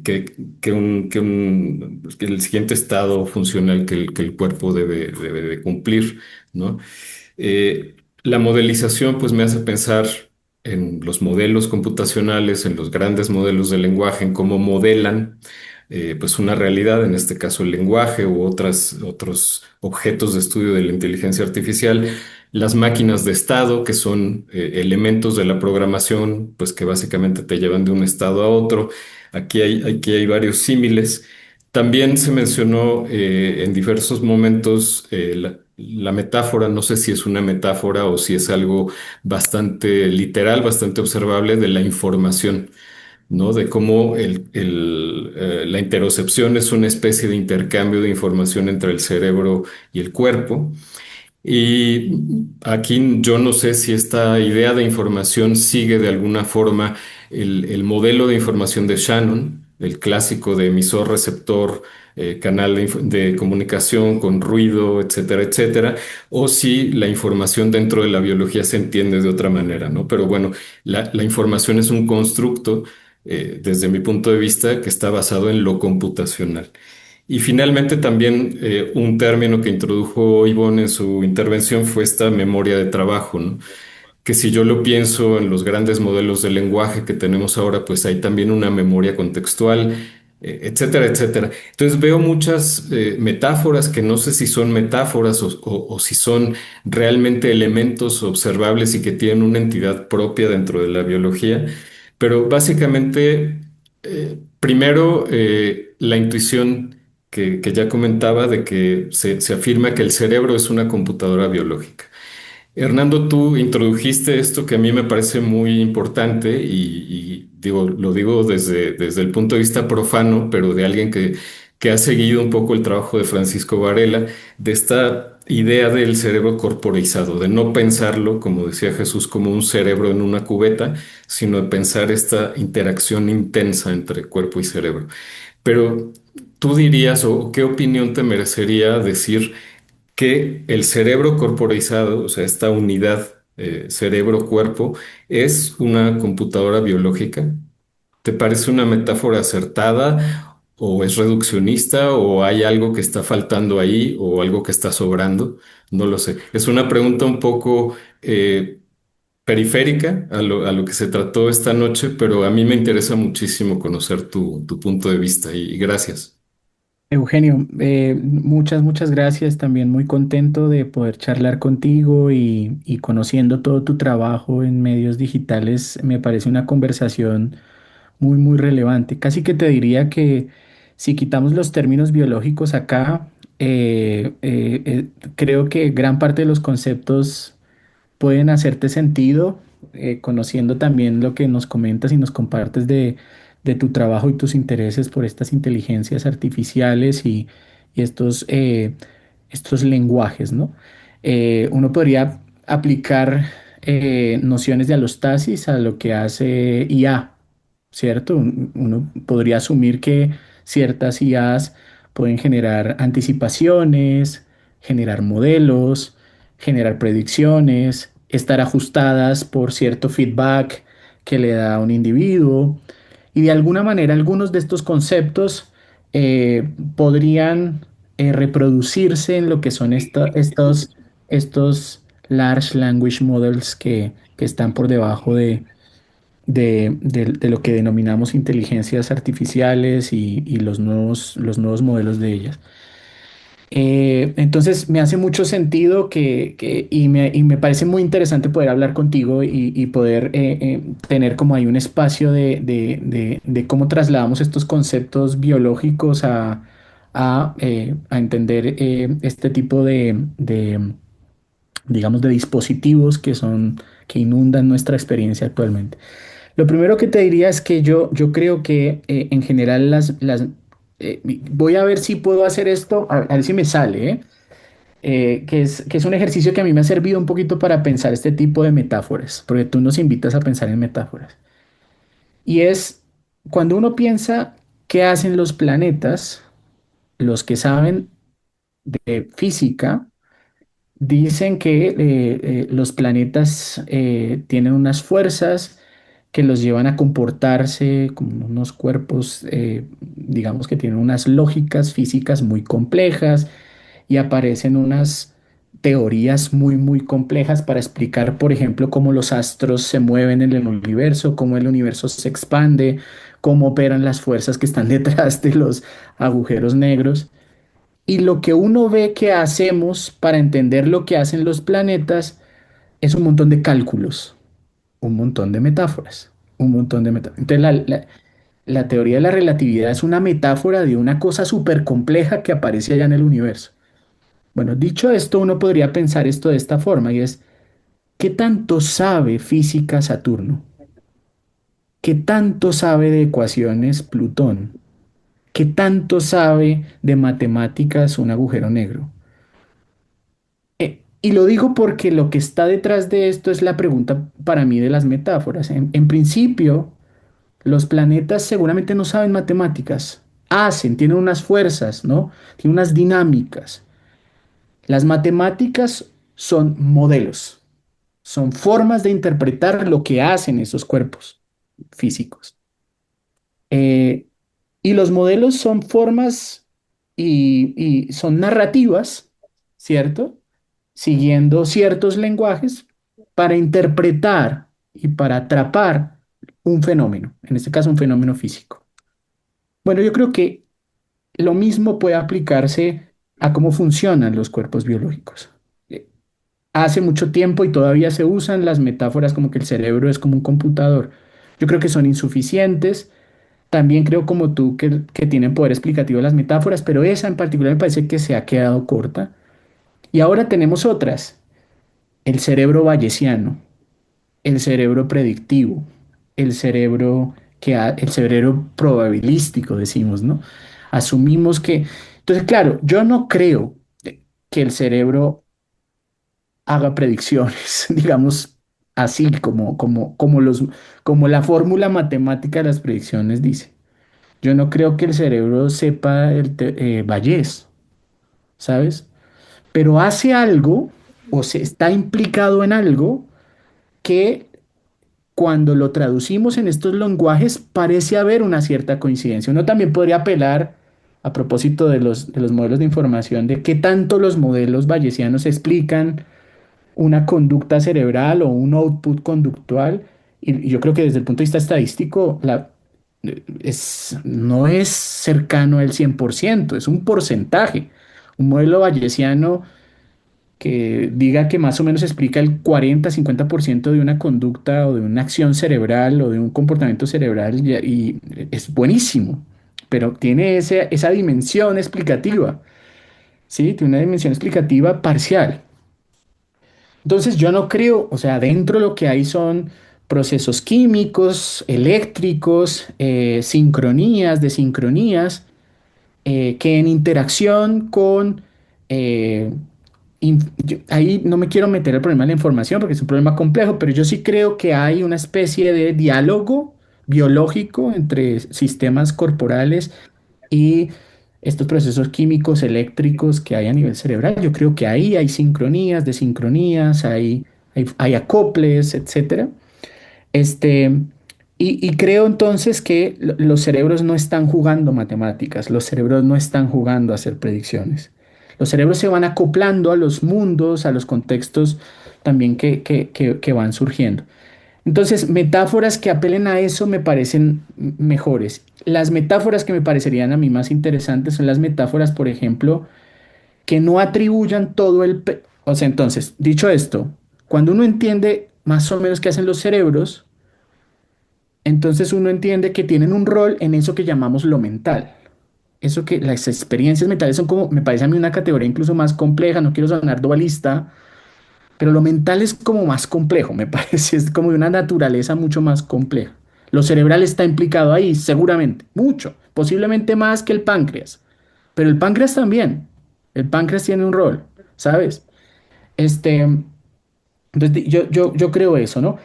Dicho esto, en eso que llamamos las experiencias mentales, para entenderlas, yo creo que lo cerebral tiene mucho, lo corporal tiene muchísimo, todos los procesos corporales y ese diálogo cerebro-cuerpo.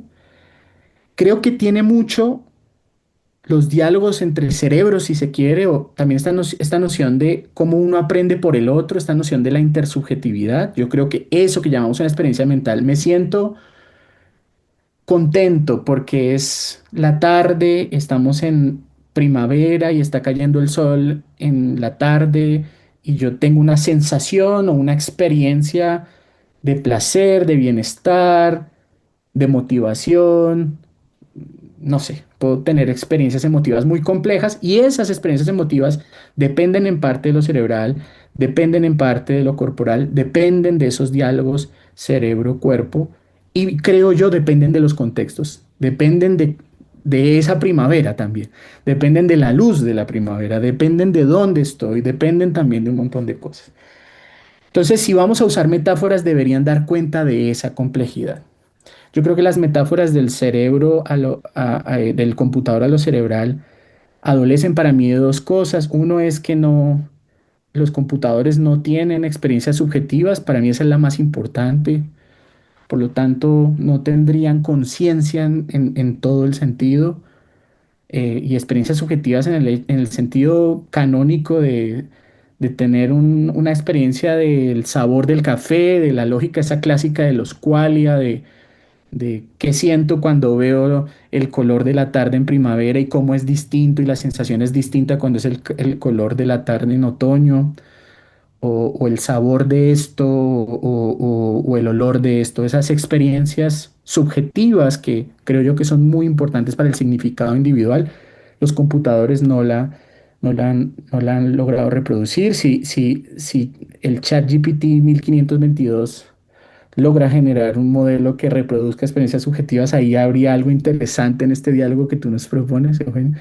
Y lo segundo es que creo que tiene, a propósito de lo que mencionaba Ivonne, pocos ejes como de loops metarreflexivos, como de poder hacer reflexión sobre lo que estoy haciendo, sobre lo que está haciendo, que además está acompañado de una experiencia subjetiva, hay un qualia de la metacognición. Uno siente eso de una manera particular, uno sabe, eso se siente muy distinto dudar que saber, ¿sabes? Y eso es muy metacognitivo y eso me parece muy de lo que son las experiencias mentales humanas que tienen valor y de lo que yo creo que lo cerebral tiene un rol. Eh, Esto me hace pensar en el gran problema que creo que es uno de los problemas que seguramente tú has trabajado y es ese, el de si las inteligencias artificiales van a adquirir conciencia y van en algún momento a decir, me siento muy triste porque hoy no me saludaste, me pediste una lista de autores y sin saludar.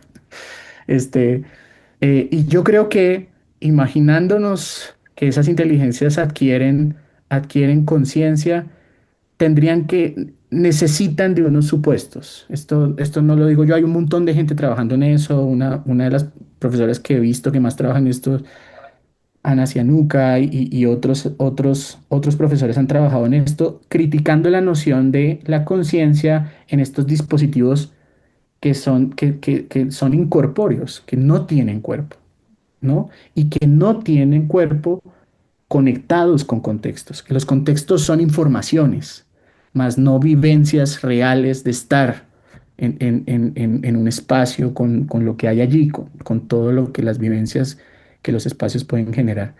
Y no sé si me enredé muchísimo, Eugenio, pero intenté más o menos navegar un poco sobre lo que decías.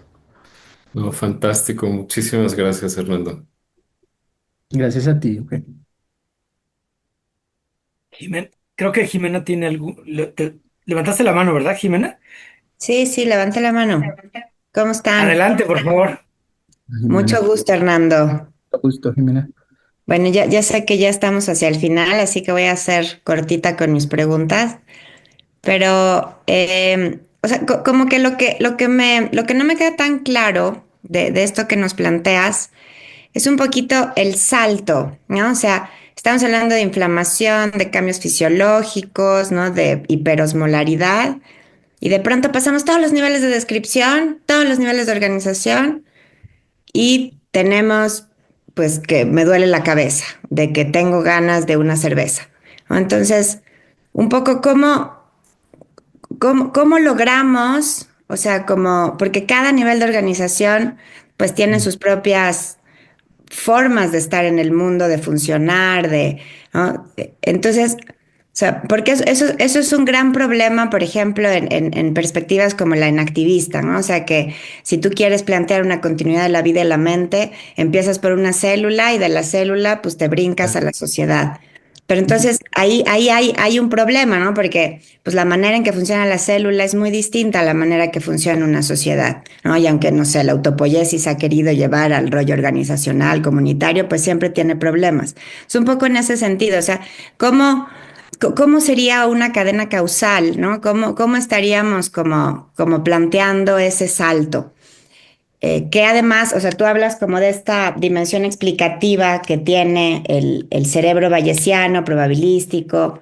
Entonces, ahí no crees que tenemos un hueco explicativo bien importante, ¿no? Y que pierde cierto poder explicativo cuando pues no hay como esa evaluación de cada nivel organizacional. Y la segunda, que es muy parecida, o sea, que va un poquito, se deriva de esta misma, es esta cuestión de los ajustes de la información, ¿no? Que va modelando, ¿no? O sea, el aprender de los ajustes, ¿no? Aprender de justo este modelo interno, ¿no? Que pues va prediciendo, ¿no? Que tiene estas variables a considerar. Entonces, o sea, otra vez, o sea, hay un salto cuántico porque yo aprendo supuestamente de eso y por eso ya no la riego, ¿no? Ya si sé que la cerveza me pone muy mal, pues ya no tomo cerveza.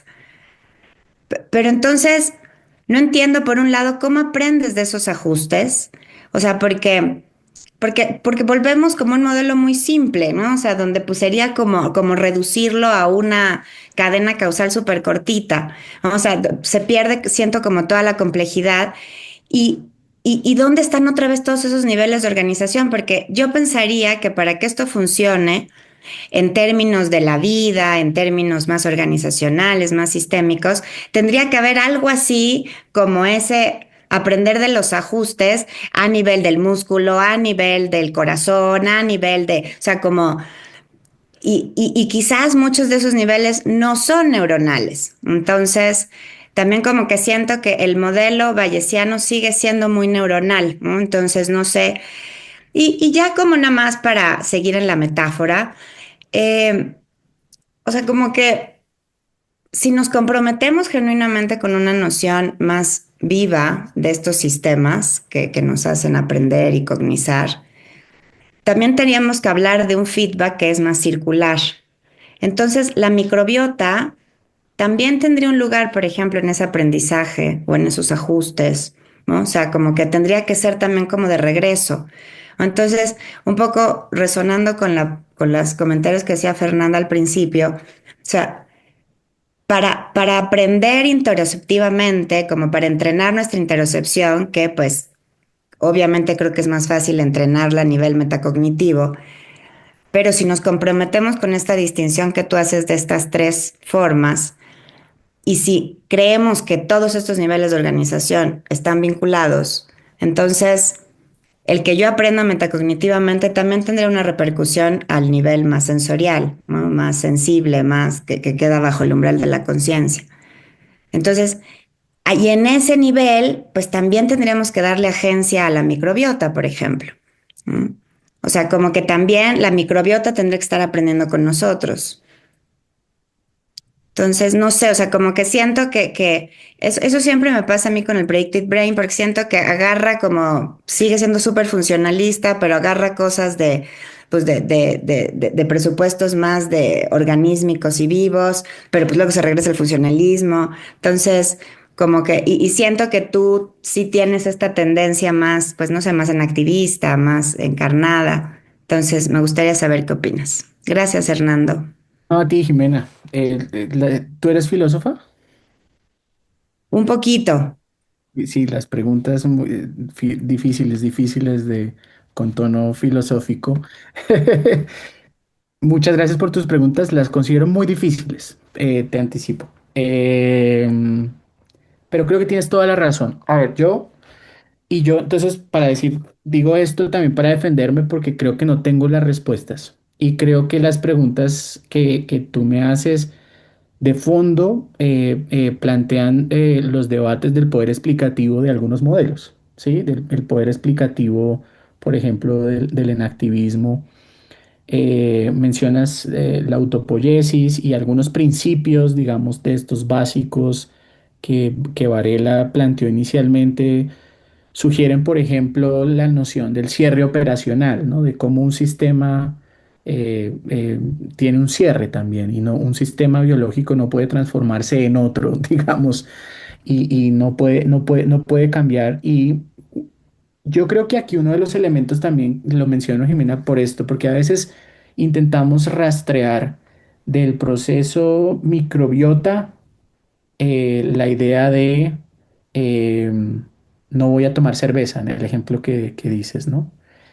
Y yo creo que son niveles distintos. Yo creo que pueden estar concatenados y jerárquicamente agrupados para llegar a esa noción del ejemplo de tomar o no tomar cerveza, ¿no?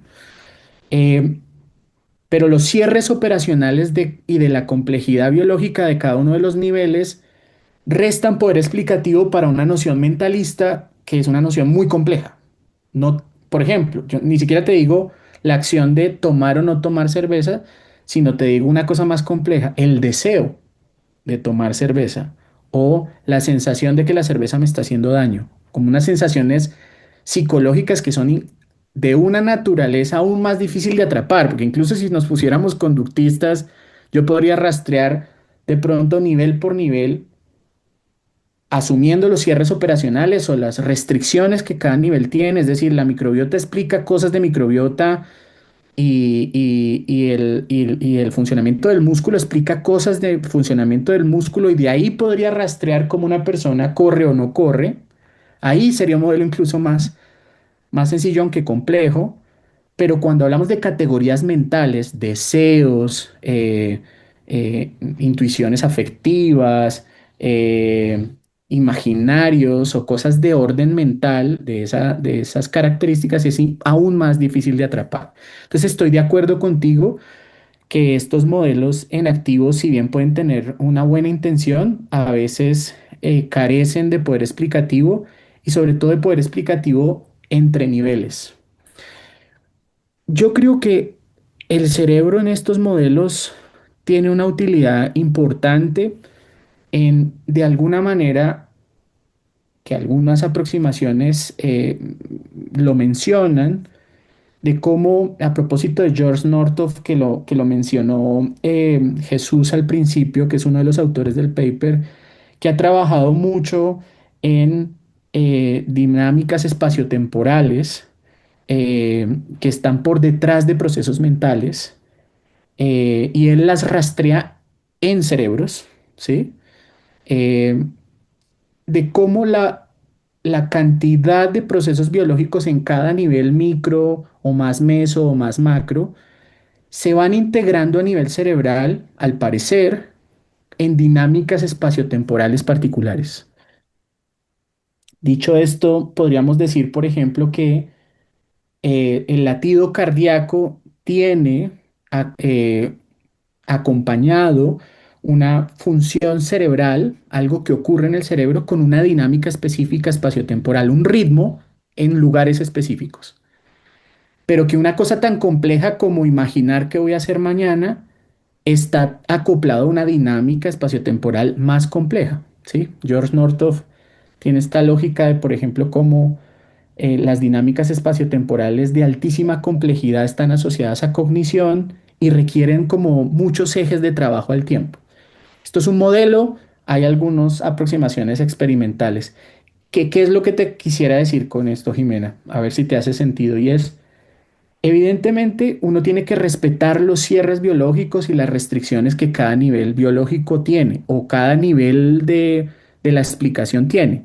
El nivel, por ejemplo, biológico cardíaco, pulmonar o el nivel de la inflamación, eso tiene unos cierres y unas cosas. No podemos hablar de predicciones de la misma forma que hablamos cuando hablamos en neuronas a cómo predice una interleuquina, una célula inflamatoria. Son distintos niveles. Y habría que respetar esos cierres y esos constraints, digamos, esos limitantes. Pero lo cerebral podría ejercer con ciertas lógicas integrativas, al parecer, ciertas formas de integrar esa información en estos procesos o en estas dinámicas espaciotemporales distintas, diferenciales, para dar cuenta de esa complejidad de los distintos niveles biológicos. Y esas dinámicas espaciotemporales parecieran también tener un poder de relación explicativo más directo con un proceso mental, el deseo de tomar o no cerveza.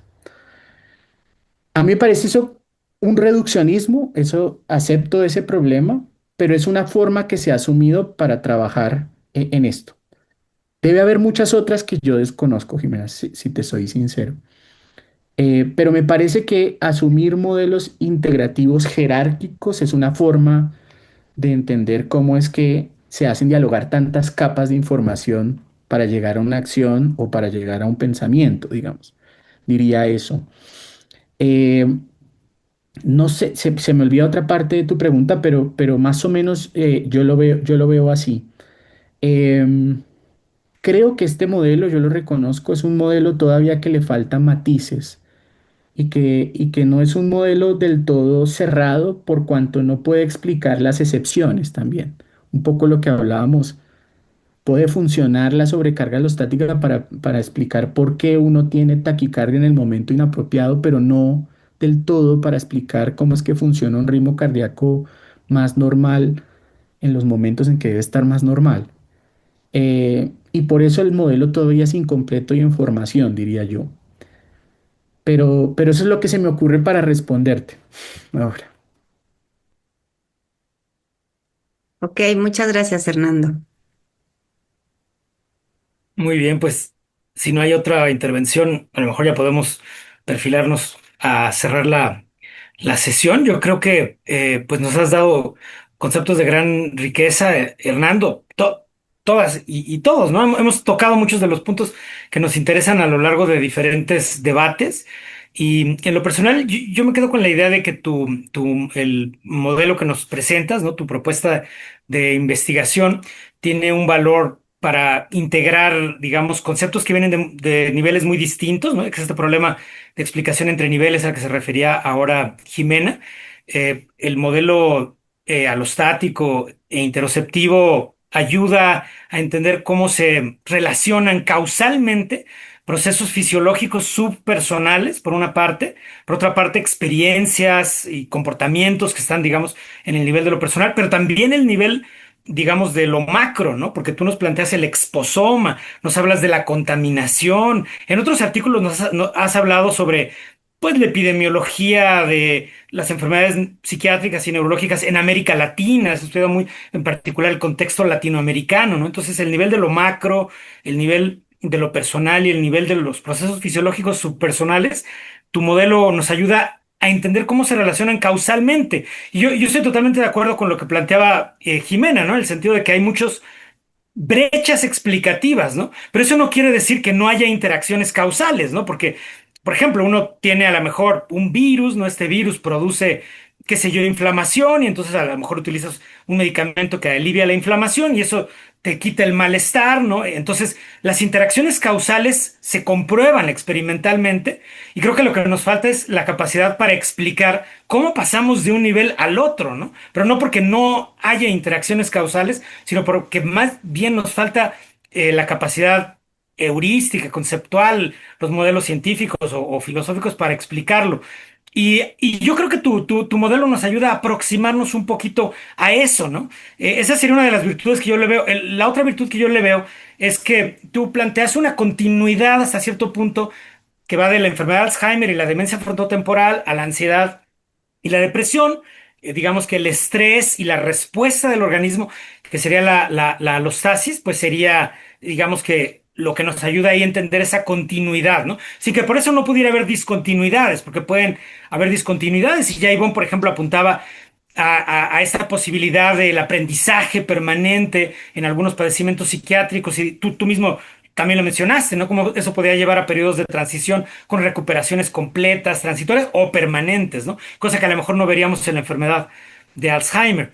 Pero también tu modelo nos ayuda a entender cómo a veces de un tipo de padecimiento, como la depresión, pues se puede pasar a otros tipos de padecimiento, ¿no? Sabemos que hay un riesgo aumentado en la depresión de padecer, por ejemplo, enfermedad de Alzheimer. No entendemos completamente el proceso fisiológico que podría conectarlo, pero ciertamente puede estar relacionado con este modelo de sobrecarga alostática. Yo creo que es muy útil para entender la relación entonces entre estos padecimientos así llamados psiquiátricos y todos los problemas físicos relacionados, ¿no? Problemas metabólicos, problemas de inflamación, dolor crónico, incluso otras patologías que parecen de otra familia, ¿no? El cáncer, las infecciones, etcétera, ¿no? Donde hay procesos de ida y vuelta, ¿no? Entre un tipo de problema y los otros. Entonces, a mí me gustó mucho eso, pero también nos queda claro que hay muchas preguntas todavía por contestar, ¿no? Por ejemplo, no nos queda del todo claro si estos procesos predictivos los estamos utilizando como herramientas para entender lo que hace un sujeto cuando anticipa y predice, como si yo predigo que mañana voy a correr un maratón, entonces hoy como un poco más y me hidrato, y eso es a nivel cognitivo, o si nos referimos a una predicción en el sentido fisiológico subpersonal, ¿no? A la manera de una respuesta bifásica de adrenalina y cortisol y demás. Entonces, otra vez esa conexión entre el nivel fisiológico y el nivel de la experiencia consciente o de la conducta, pues es la brecha explicativa, ¿no? Que con toda razón señalaba Jimena. Y por último, yo creo que tu modelo nos ayuda mucho a tener pautas para la prevención, ¿no? Sobre todo creo que para eso, ¿no? O sea que si nosotros queremos prevenir los problemas neurológicos y psiquiátricos como los que tú mencionas, pues tenemos que poner atención a todos esos niveles, ¿no? Desde la microbiota hasta el nivel de la contaminación y el nivel de las decisiones económicas, el que también te referiste, sin por eso dejar de estudiar la fisiología del sistema inmune o del sistema endocrino y demás, ¿no? Entonces eso fue lo que a mí me gustó. Te agradezco muchísimo que hayas tomado tu tiempo para estar aquí con nosotros y también pues a Ivonne, Eugenio, Fernanda, Octavio y Jimena que también se tomaron el tiempo de venir a dialogar. Ojalá que lo podamos hacer más seguido porque necesitamos una conexión México-Colombia.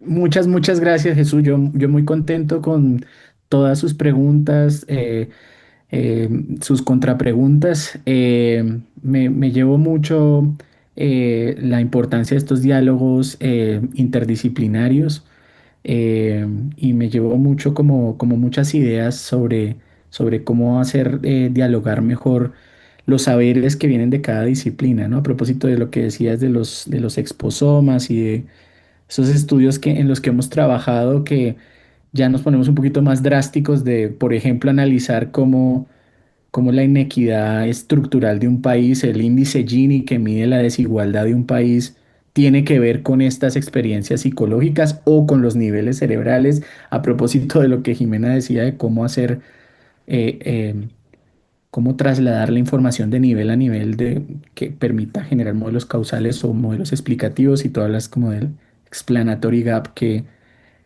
cuando uno intenta entender lo mental siempre surge, de cómo como un receptor o un neurotransmisor o una onda cerebral, de a eso saltamos a una experiencia mental compleja como, no sé, imaginar el futuro.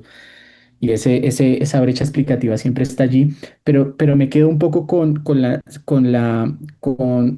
las preguntas que ustedes me hacen que me invitan un poco a pensar y a reconocer que estos modelos integrativos permiten estos diálogos y a una invitación a encontrar formas de que desde estos niveles explicativos uno pueda generar ciertas pautas o ciertas aproximaciones o nuevos modelos que ajusten el lenguaje para cada uno de los campos con los que uno está hablando.